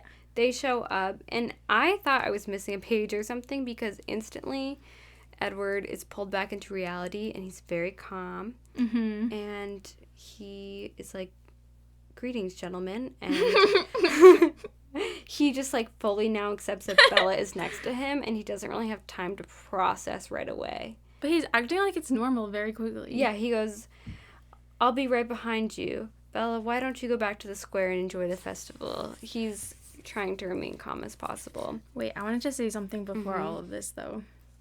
Before the Volturi show up, when he sees Bella, Edward says, amazing, said his exquisite voice full of wonder, slightly amused. Carlisle was right, and that's on page 452. So he, like, thinks he's in heaven. Yeah. And I thought this was kind of funny. I don't know why. It's not really that funny, but Bella's like, I'm not dead, I interrupted. Neither are you. Please, Edward, we have to move. They can't be far away. I struggled in his arms, and his brow furrowed in confusion. What was that? He asked politely. We're not dead, not yet. Yeah. I don't know why I thought that was just really cute. He's just enjoying it. What was that? And Edward started reciting Romeo and Juliet during this part. He says, death hath sucked the honey of thy breath, hath had no power yet upon thy beauty, which in the movie is actually the scene that's playing on TV. Yes. But he's just so crazy. Like, oh, Edward. I mean, he thinks he's dead right now. You smell just exactly the same as always, he went on. So maybe this is hell. I don't care. I'll take it. He's really being super poetic and just soaking this up. Like, he's so happy. But then, as I've said like 3 times, he's brought back to reality. Yeah, no, he's brought back with Felix and Dimitri, and they haven't kissed yet, too. they haven't kissed. Yeah, I was disappointed by that. But then Jane shows up. Yeah, once Jane shows up, Edward realizes that they have no choice. Jane has a power, a really serious one where she can inflict pain on people. So, yeah, once she shows up, there's really no negotiating because she could really hurt them. What I didn't understand is this happens later, but Jane calls Aro master, and then I was thinking, why is Jane subordinate to Aro? Like, if she wanted to, she could control him. If she wanted to, she could be the leader of all of this. True. I don't know. I guess because they've been around longer and they are the Volturi, and she joined later. And and there's just more. The way it is. Yeah, people are already allegiant to Aro, I guess. I thought this was insane. That to go to the Volturi lair or what have you, I don't know what to call it, they jump down a hole.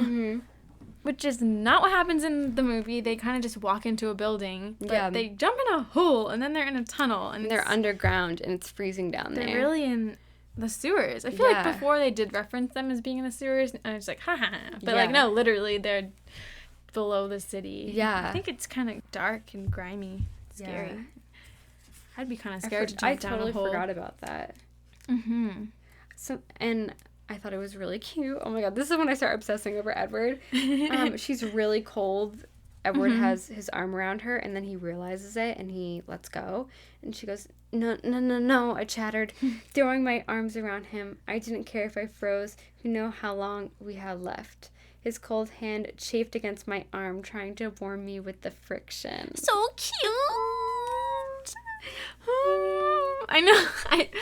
The rest of the book, I die. Yeah. Oh. Should we go to the next chapter? Sure. So this one is called Verdict, and they're with Aro, the Volturi. I thought this was I just need to say this, that when they are in the tunnel thing, and then they come to a lobby, and it's just so weird. It says, we were in a brightly lit, unremarkable hallway. The walls were off-white, the floor carpeted in industrial gray. Common rectangular fluorescent lights were spaced evenly along the ceiling.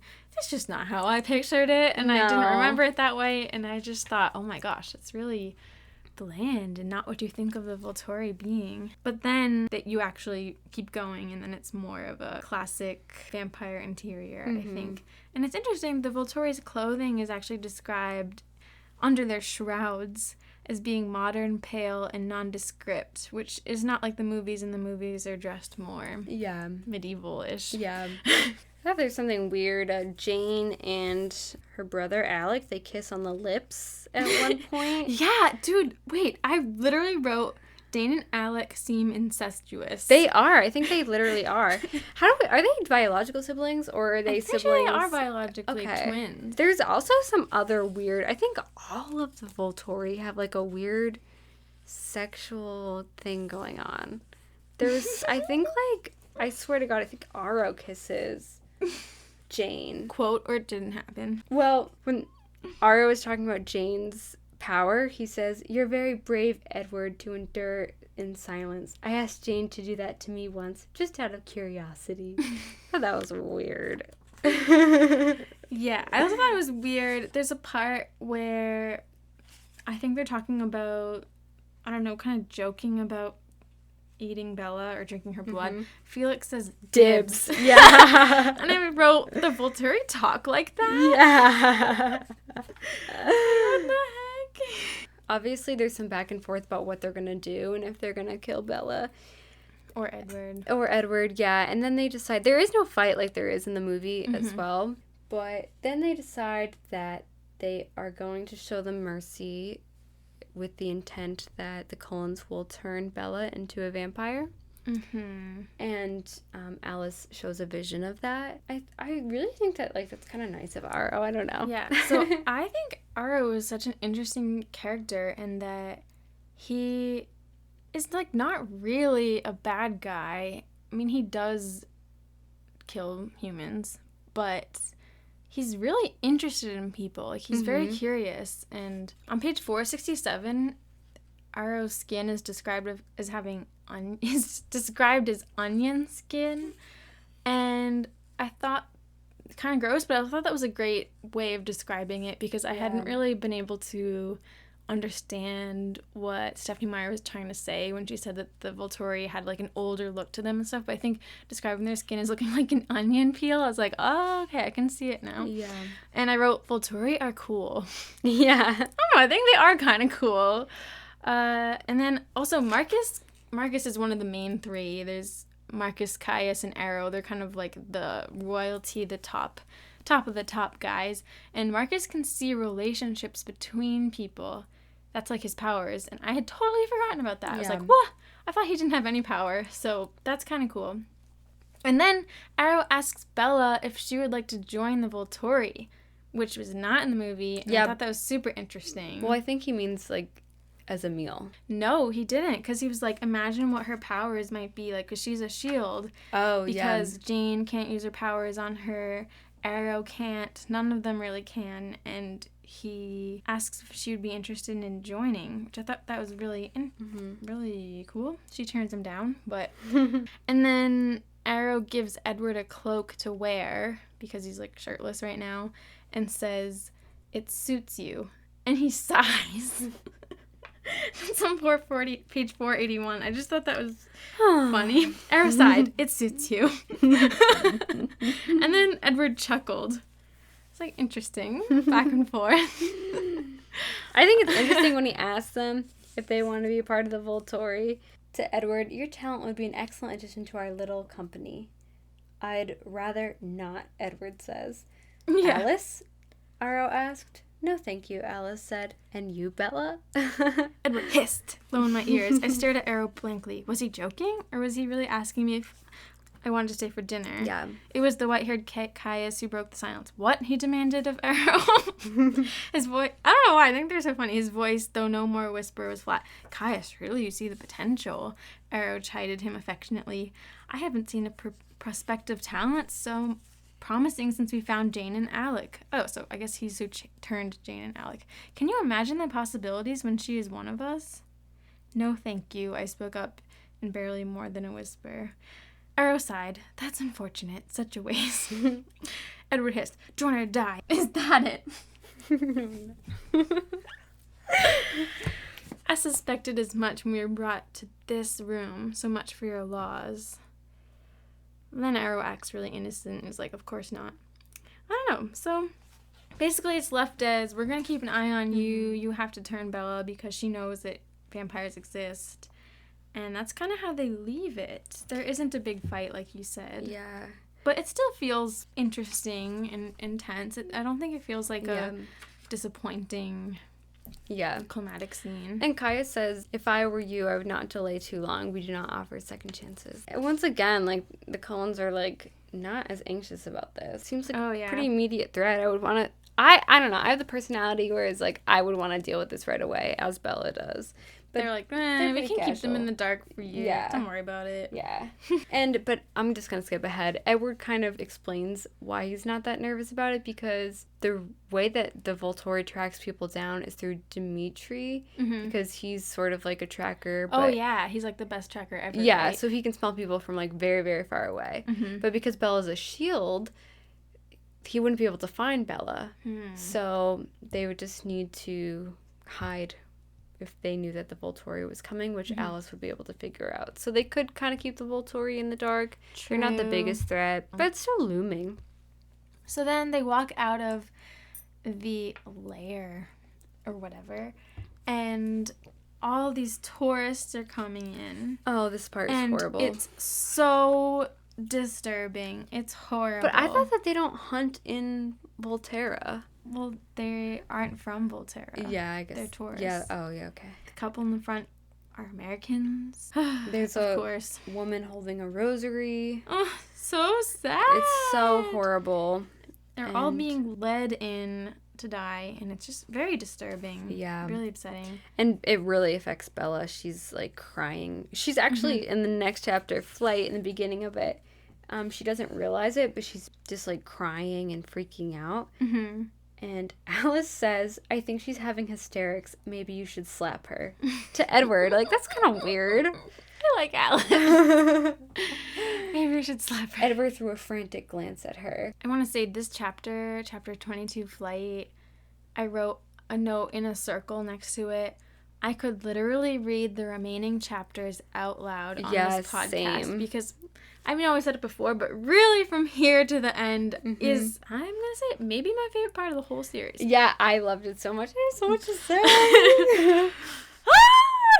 I can't contain myself. I know. They have to wait for some reason in the lobby at the Volturi. It's very weird. They have to wait because the Volturi don't want them leaving before sundown. Oh, yes.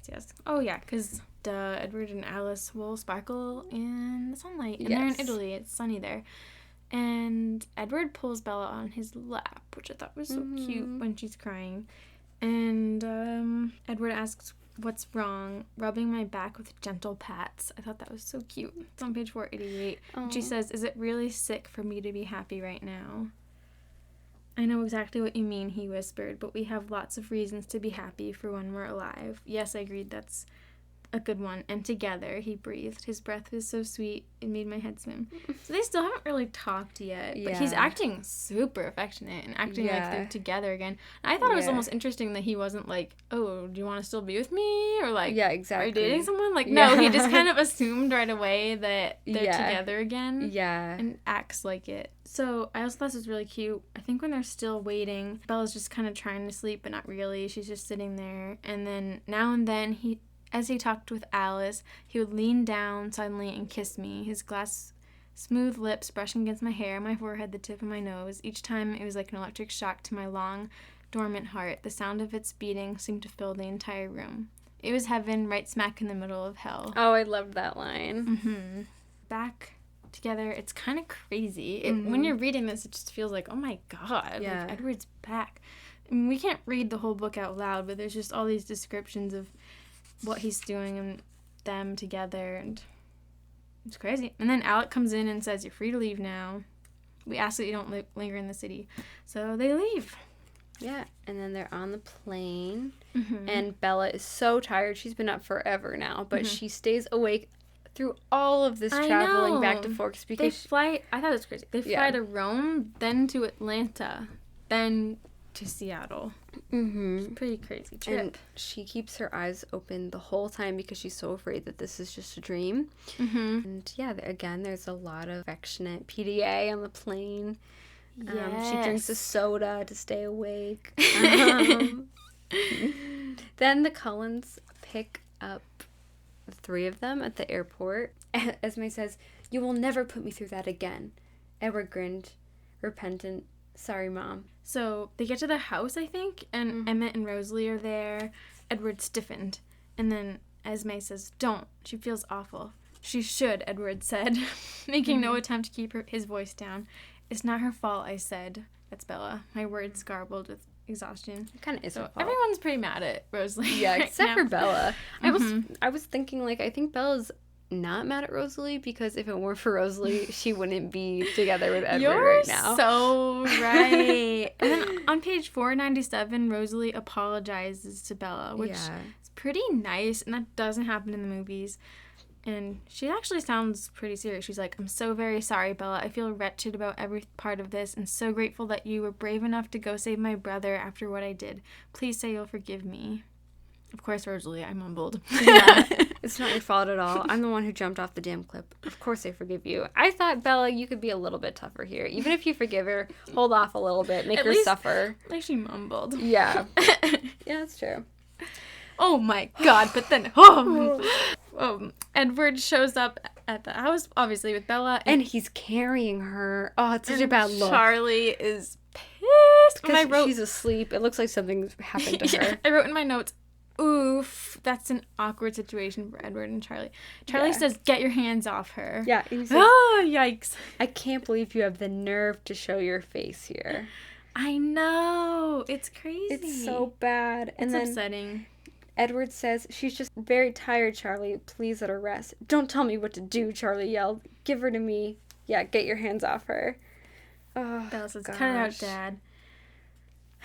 And then, I do think that Edward is being too confident here and overstepping boundaries because he's like, "Just let me get her upstairs, then I'll leave." Like, actually, no, just like drop her. and it's kind of a tricky situation because Bella, when she wrote her letter to Charlie, said that Edward was in trouble and she had to go save him, but she never thought of what the story was, Yeah. and he didn't either. They don't have a story. Yeah, yeah. He's like, "I don't know. Maybe we can ask Alice." Yeah.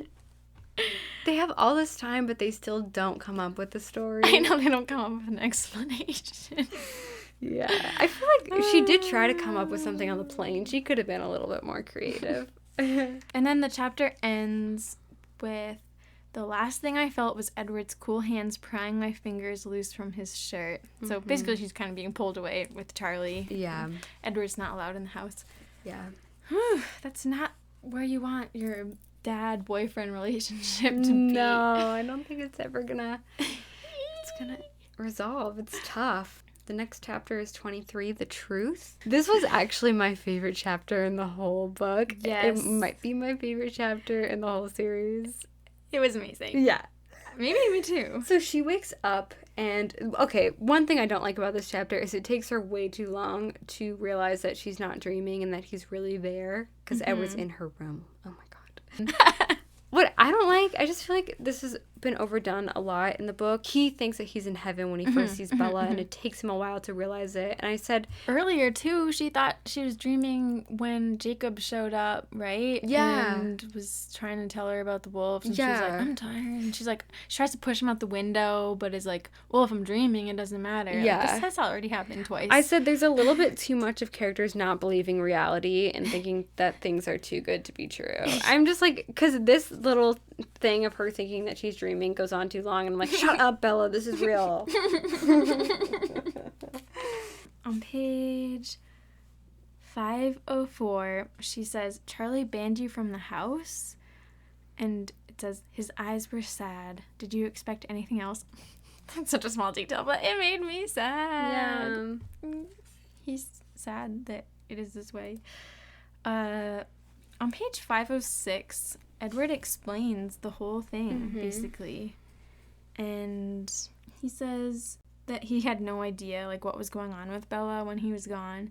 And he says, I feel sick to my core, even now. When I can see and feel you safe in my arms, I'm the most miserable excuse for... Stop, I interrupted him. He stared at me with agonized eyes, and I tried to find the right words, the words that would free him from this imagined obligation that caused him so much pain. Because he thinks that she was so depressed that that's why she cliff jumped. Yeah, and he feels horrible that, like, her life really wasn't better off without him. Well, on the one hand, he feels horrible, but then later on he says he almost feels relieved because that means that he can stay with her.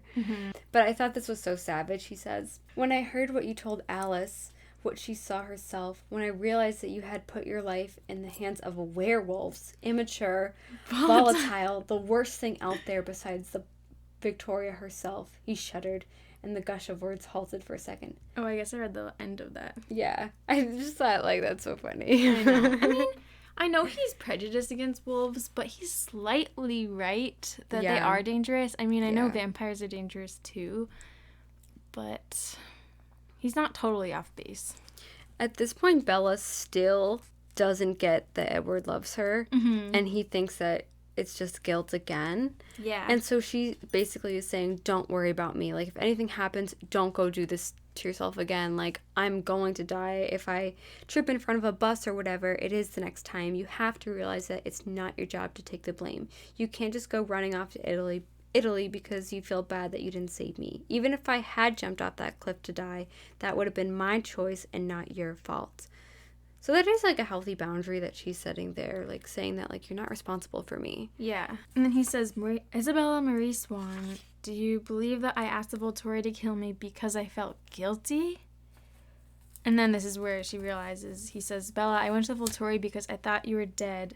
Even if I'd had no hand in your death, even if it wasn't my fault, I would have gone to Italy. Yeah. Obviously, I should have been careful. And he says, I thought I explained it clearly before. Bella, I can't live in a world where you don't exist. And then he starts going on about how these last few months have not been easy for him too. It's actually been seemingly a lot harder for Edward than it was for Bella. I'm a good liar, Bella. I have to be. This is on page 509. I froze, my muscles locking down as if for impact. The fault line in my chest rippled. The pain of it took my breath away. He shook my shoulder, trying to loosen my rigid pose. Let me finish. I'm a good liar, but still, for you to believe me so quickly, he winced. That was excruciating. Yeah. It's really bothering him, or has been bothering him, how easy it was to convince Bella that he didn't love her. I do think he's kind of putting some blame on her in this part. Like, really, what were you thinking, he says. But I think he's just trying to, like... I don't think he's blaming her. I think he's actually just as shocked as we are how little confidence Bella has. Yeah, exactly. I mean, still at this point, she does not get it. I think that he thinks so highly of Bella and really doesn't get why she thinks so lowly of herself and why she would... He's just appalled. But, I mean, really, both of them kind of misunderstand each other. Yeah. Bella isn't really as self-confident as he thinks. Yeah. Something I liked about this chapter is that, like, a lot of times it does seem like just because Edward is a vampire, by default, he's the upper hand, he's stronger, he's wiser, he's the unattainable creature in a way. But here he really is at Bella's mercy, and, like, you can tell how much he loves her.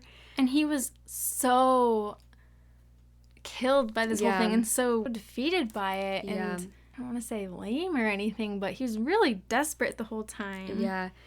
And I think, like, what I even am coming to realize here that Bella slowly is too is, like, I think because he's a vampire, we don't understand really what his emotions are. Yeah. Because we just don't, like, does he have the same human longing that vampires have? And can he have that for a human? And here it shows that he does.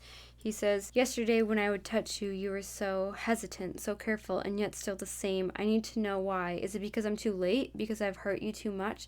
Because you have moved on, as I meant for you to? That would be quite fair. I won't contest your decision, so don't try to spare my feelings, please. Just tell me now whether you can still love me after everything I've done to you. Can you? I know. It's so... And then, she says, what kind of an idiotic question is that? Just answer it, please. Like, he needs to know if she still has feelings for him. And before that, he's like, I'm here and I love you. I have always loved you and I will always love you. I was thinking of you, seeing your face in my mind every second that I was away. When I told you that I didn't want you, it was the very blackest kind of blasphemy. He says, I have too many excuses to stay. Thank heaven for that. It seems you can't be saved no matter how many miles I put between us. So he's saying, like, no matter what, he's staying. That's what he wants to do. Mm-hmm. And I thought it's very interesting. I totally forgot this. He reveals that I know. He says, what you're saying. It was only a matter of time and not much of it before I showed up at your window and begged you to take me back. I'd be happy to beg now if you'd like. So all this time, we were thinking that he was never coming back. And he says I was coming back anyway. Yeah. Before Rosalie told me the news, I was already past trying to live through 1 week at a time or even a day. I was fighting to make it through a single hour. Mm-hmm. And I honestly think that it was worse for Edward than it was for Bella. Yeah, 100%. And he's waited his whole life for her, or his whole vampire life for her. And for him to, hour to hour, day to day, be like, I want to be with her. I know she wants to be with me, or at least she did. And the reason I'm in such agony is because of me. And, like, he has to keep deciding over and over and over to, like, stick through it, even though he's telling himself, like, I want to be with her. Like, what the heck? Like, he's the one that has to force himself to go through with it. And I feel like it sounds horrible. And I feel like he said somewhere, I don't know where, that he was, like, lying in fetal position or something. Yeah, he does say that. And for him, day by day shouldn't be that much, but the fact that he says that that's how long he could stay consistent shows just how horrible it was. Mm-hmm. Mm-hmm. Plus, like, he's living forever. Yeah, exactly. I don't think vampires do move on. It seems like when they meet with someone, they never really get over it. Yeah. Then we get this classic quote that I feel like it's just one of the famous quotes from Twilight, I think, on page 514. Edward says, before you, Bella, my life was like a moonless night, very dark, but there were stars, points of light and reason. And then you shot across my sky like a meteor. Suddenly, everything was on fire. There was brilliancy, there was beauty. When you were gone, when the meteor had fallen over the horizon, everything went black. Nothing had changed, but my eyes were blinded by the light, and I couldn't see the stars anymore, and there was no more reason for anything. Oh, just kill me. I know. I wrote in capital letters in my notebook, this reunion is amazing. This chapter. And I wrote, this quote in capital letters. She still can't trust him, though. Yeah. And she still doesn't really believe him, and she doesn't get it. It's hard. Yeah. I can also attest to that. Yeah. No, and this really contradicts something I said in, like, many episodes ago. I think, no, it's the Team Jacob episode where I said that Edward doesn't really have to fight to win her over. And I guess in a way he doesn't. Like, it's only one chapter that we see here. But he's saying he's going to beg as long as it takes. He's going to win her trust back. And he really apologizes. What's interesting is while Edward was gone, what he was doing was trying to hunt Victoria. And he was apparently doing a horrible job and was somehow, like, led to South America. I think to Brazil. Yeah, to Rio. But that was a false direction or something, or maybe she started going there and then went back to Washington. But he's doing a really poor job of tracking her, and that's what he was doing. So it's pretty interesting. And we've talked before, like, oh, would Edward try to kill, like, revenge, go after Victoria? Like, he actually was. Yeah. Yeah, so then there's this part where Edward says to her, and, like, he's so perfect, this killed me.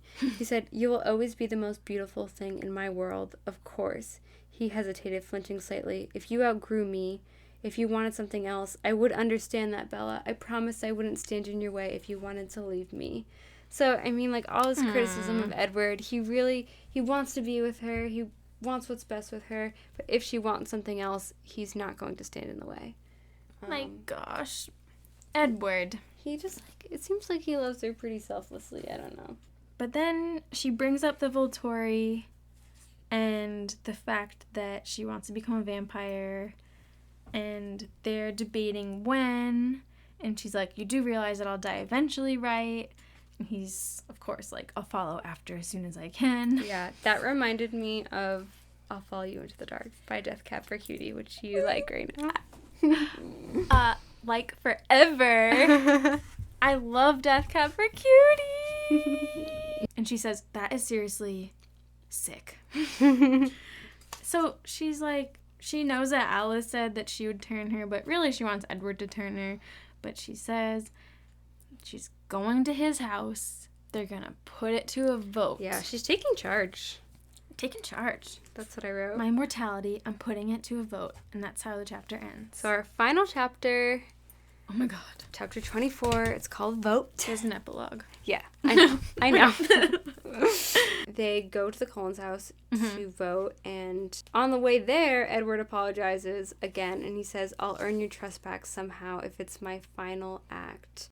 And this is when he says, actually, that her things are under the floorboards. Yeah. And that they were never gone. For some reason, I always remembered that. And she says, some part of me, my subconscious maybe, never stopped believing that you still cared about whether I lived or died. That's probably why I was hearing the voices.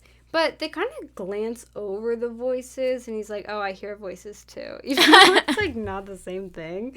And Edward says, you were better at it than I was, you know. Better at what? Surviving. You at least made an effort. You got up in the morning, tried to be normal for Charlie, followed the pattern of your life. When I wasn't actively tracking, I was totally useless. I couldn't be around my family. I couldn't be around anyone. I'm embarrassed to admit that I more or less curled up into a ball and let the misery have me. He grinned sheepish. It was much more pathetic than hearing voices, and of course, you know I do that too. I thought that was so, like, kind of cute of him to call himself pathetic. That's weird, but I loved that part. So then they're around the dining room table at the Cullen house. And Esme hugs her. Esme hugs her, yes. And they're sitting around the table, and Edward is actually holding her hand under the table, and I thought that was really sweet. Cute. In the movie, he's like standing on the stairs, and he's just looks all Acting angry. pissed, yeah. But he's still being like really supportive here, and he like takes her to the house himself. So they all vote. Everyone votes yes except for Rosalie. And Edward. Yeah, and Edward, obviously. And it's kind of tense, though. Carlisle, like, it seems like kind of difficult for Carlisle to say yes. Mm-hmm. But he obviously says to Edward, you've chosen not to live without her, and that doesn't leave me a choice. I don't think that he really, not that he doesn't want to turn Bella, but I think it's a difficult decision for him to make. Yeah. And then there's a part after Carlisle says that, when all of a sudden Edward leaves the room, and then Bella says there's an ear-splitting crash echoed from the other room. I flinched and spoke quickly. That's all I needed. Thank you for wanting to keep me. I feel exactly the same way about all of you, too. My voice was jagged with emotion by the end. So that ear-splitting crash that we heard in the other room, that was actually Edward breaking their 16-inch plasma TV. I think we read that in the guide somewhere once. Yeah. I was going through Edward. I was going through our old Twilight Facts Tumblr the other day, and I saw that was a fact, and I was like, oh, shit. Oh my god, he broke their TV. I think this is insane that after the vote, Bella says, well, Alice, where do you want to do this? Yeah, as if it's about to happen right now. And then She wanted to do it right now. And then Edward runs back in and roars, No. Are you insane? He shouted, have you utterly lost your mind? And then he, like, literally grabs Bella's face in his hands and is just, like, shouting in her face. And Alice says, Bella, I don't think I'm ready for that. I need to prepare. You promised, I reminded her. Yeah. I know, but seriously, Bella, I don't have any idea how not to kill you. Yeah, she's like... That was crazy. And then you Bella's can like, do it. you can do it, I trust you. And she says, Carlisle? Yeah. Turns to him. Like, she wants to do it right now. Yeah. What the fuck? She hasn't even said bye to Charlie or anything. I know. Or her mom. She's being way or too even impulsive. Jacob. Yeah. She's crazy. But, I mean, Bella, And then, love you. Yeah, and then she thinks about it, and she's like, I thought about Charlie's reaction when he woke up this morning, and then she says, Charlie deserves better than this. She remembers how Charlie's going through the loss of his friend. Like, yeah, Bella, come on, think about this stuff. So then they go back to Bella's house, and they're back in her room. Yep. And there's this cute part where she just, like, puts the cover over her head, and then he takes it off, and he says, if you don't mind, I'd much rather you didn't hide your face. I've lived without it for as long as I can stand. Now, ... tell me something. Oh my god. And then they start negotiating, and he says, what would you want more than anything in the world? And she says, for you to change me instead of Carlisle. You know, is negotiating, what can I do for that? Like, can we give you 5 more years of being a human? She says no. Like, 3 more years. She says no. His compromise would be that they get married. Crazy. It seems kind of impulsive of him. Like, it's not as romantic, I think, as it is in the movie. They are just in her bed. Yeah, it's kind of just like a negotiating tool.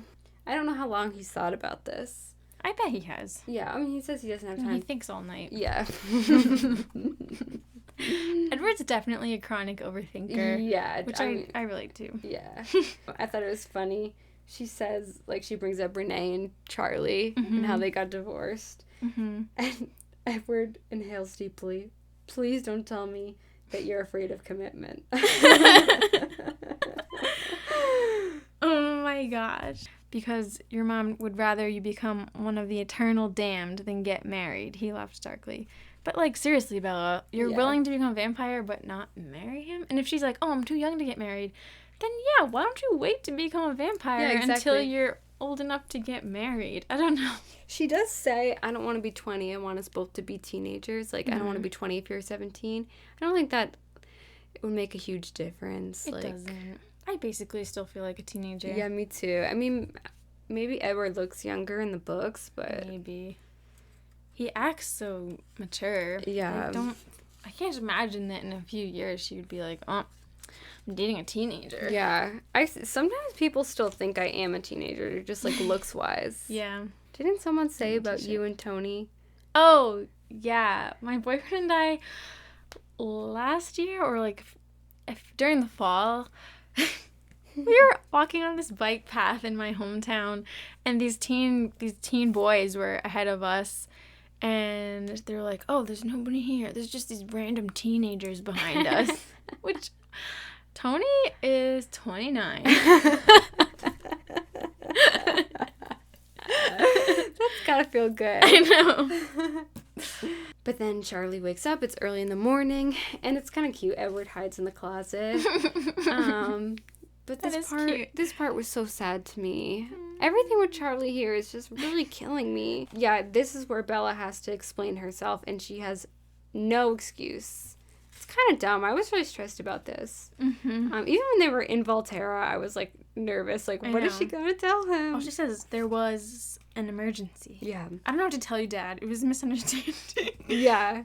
He said, she said, it got out of hand. Like, that's all she said. No, but then she says, see, Alice told Rosalie about me jumping off the cliff. I was scrambling frantically to make this work, to keep it as close to the truth as possible so that my inability to lie convincingly would not undermine the excuse. But before I could go on, Charlie's expression reminded me that he didn't know anything about the cliff.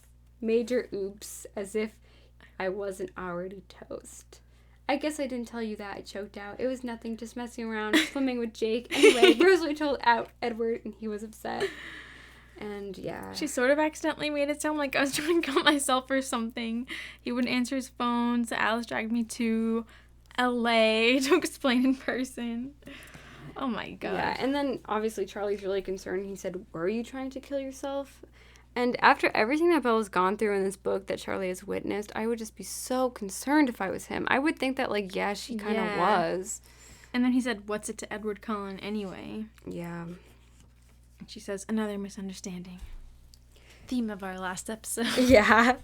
And Charlie explains, like, you know, he's going through, like, he just got back from Harry's funeral, and this is all just, like, too much for him, and it's horrible. Mm-hmm. He says that Edward's not allowed in the house at all. Yeah. And he also says he's rotten for her. Yeah. And Bella says, fine. And Charlie can't believe how much she agreed to it. And then Bella goes, I meant fine, I'll move out. Like, she's just being very, I don't know. I feel like Bella should have been a lot more apologetic here. Yes. She's being like, I guess it's, you know, she is an adult, but she's not really considering Charlie. I do wonder, am I feeling so sympathetic for Charlie because I love movie Charlie so much? And I wonder if when I was reading this when I was in middle school, was like, before I saw the movie, did I think, oh god, Charlie's just such a drag? I don't know. I still feel like even if he's not movie Charlie, you gotta feel bad for the parents. And, I don't know. He loves Bella, so. Yeah, exactly. I forgot to say that earlier, Carlisle told Bella you have my word for turning her after graduation. Yeah. It's a little crazy. Yeah, it's not far off. I'm surprised Carlisle would agree to that. Yeah. So then Edward comes back out of the closet. Yeah. The physical closet. She says, if Charlie kicks me out, then there's no need for a graduation deadline, is there? His jaw tightened, so eager for internal damnation. He muttered, you know you don't really believe that. Oh, don't I? He fumed. No, you don't. And then she explains how he thought that he was in heaven when she first got to him in Volturi. And then he's left speechless thinking about it. And she says, so let's just be hopeful, all right? I suggested.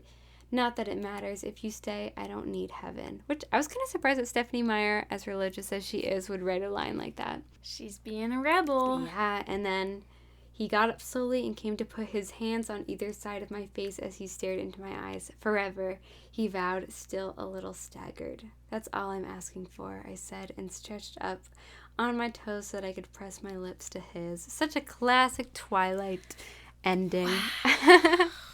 Forever. But there is an epilogue called Treaty. I don't really get what makes an epilogue and not just another chapter. Yeah, I don't know either. But she likes to do that.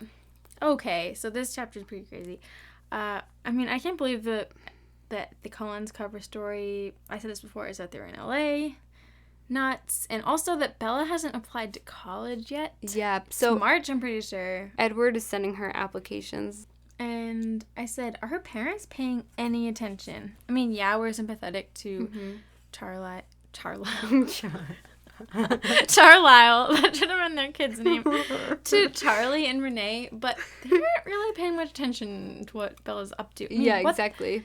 She hasn't applied yet. She's like, oh, I just didn't get around to it. I didn't really care. Yeah. Jake isn't answering her calls again because Edward's back in town and he's pissed. Yeah, Edward's back in school at Forks High School. Oh, and Bella says, this kind of sucks for Jake.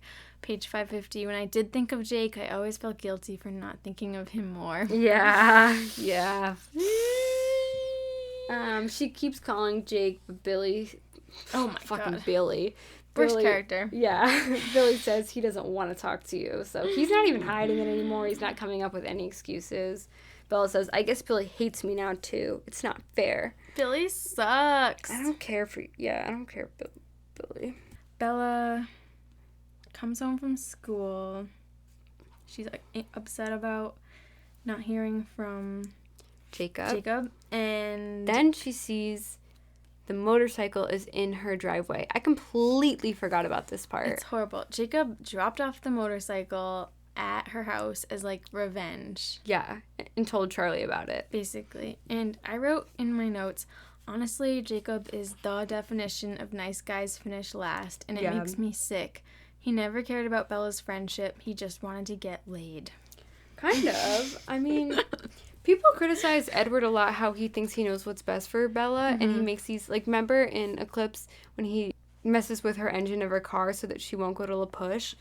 Jacob is basically doing the same thing here. His excuse for snitching on her to Charlie is, like, he wanted her to be grounded so she wouldn't be able to see Edward. Of course, like, that's not going to stop Edward. He can, like, come in through her window. It's her freaking boyfriend. Yeah, exactly. And you are not? Yeah, and it's just such, like, overstepping a boundary, and Bella's pissed. Plus, she's already grounded. Yeah, she says, Edward grabs her, and she says, let me go. I'm going to murder him. Traitor. She's so upset. I mean, she's already in so much trouble.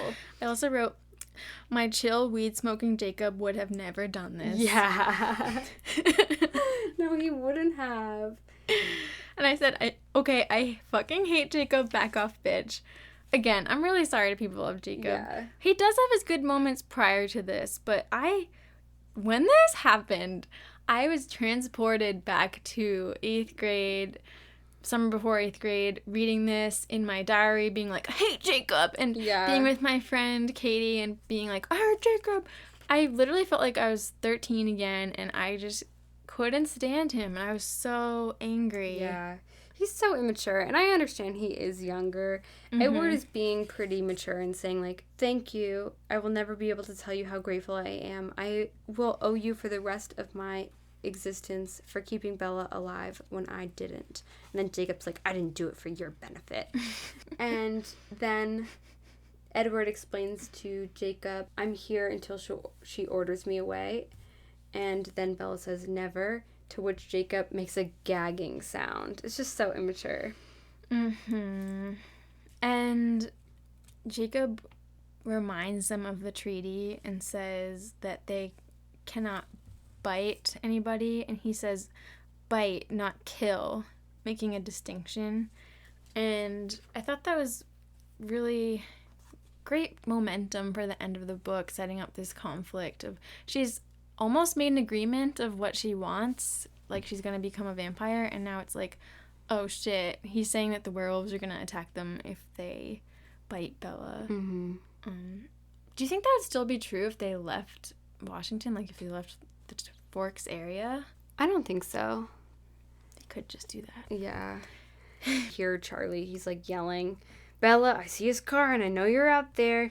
You aren't inside this house in 1 minute. He's really pissed. But this whole confrontation is still going down. Jacob is starting to shake, and his fists are all balled up, and it almost seems like he's going to turn into a werewolf. He does in the movie, but here he does compose himself enough not to. And Edward and Jacob are just kind of like having a standoff. He says, bye, Bells, and she said, you promised. I reminded him desperately. Still friends, right? Like, Bella, come on.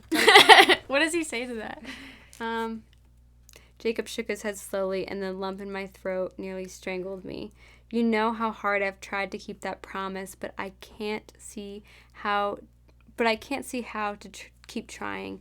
Not now. He struggled to keep his hard mask in place, but it wavered and then disappeared. Miss you, he mouthed.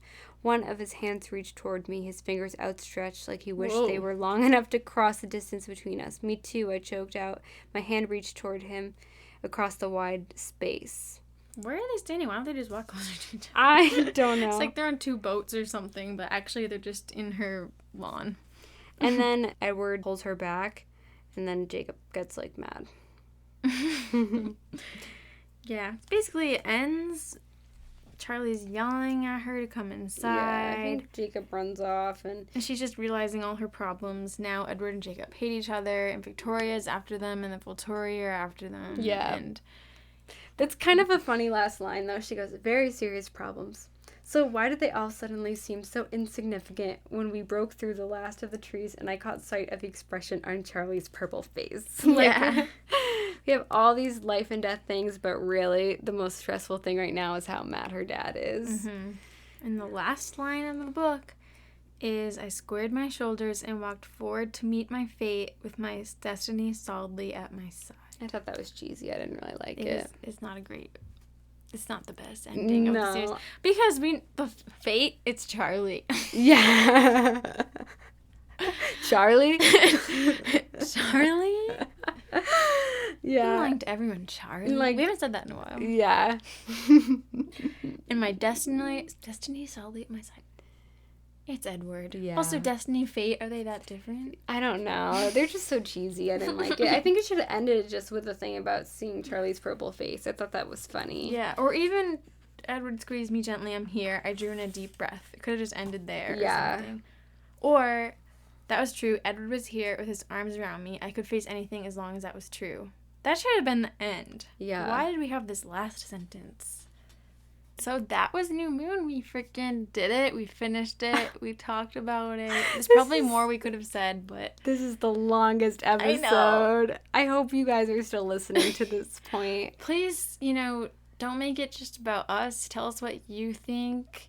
If you have any questions for us or your own opinions, if you disagree, let us know, because it shouldn't be totally... just our opinion. Yeah. Because we want this to be about the fandom that's still thriving. Yes. New people to fandom and old. Yes. And we've been hearing from a lot of different people. Mm-hmm. People who are, just getting into it recently, which is amazing. Mm-hmm. We have to stop this now because it's so long. Well, thank you so much, and we'll be back soon. Yes. With a new topic. Next time, we're going to be talking about Robston. Which is Robert Pattinson and Kristen Stewart as a couple. The history of that and our embarrassing obsession with that. Yeah. I have way too much to say. Well, thank you guys so much for listening. We love, love, love, love you. Thank you. And you keep us going every day. You're basically our Jacob that keeps us going through this heartbreak world that is life without Edward. And we would jump off a cliff without you. So, thank you.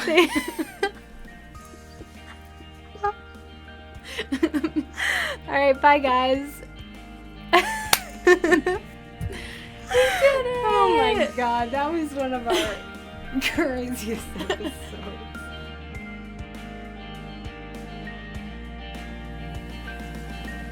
You can contact us at anotherbiteoftwilight@gmail.com or find us on Twitter, Tumblr, and Instagram at anotherbiteoftwilight.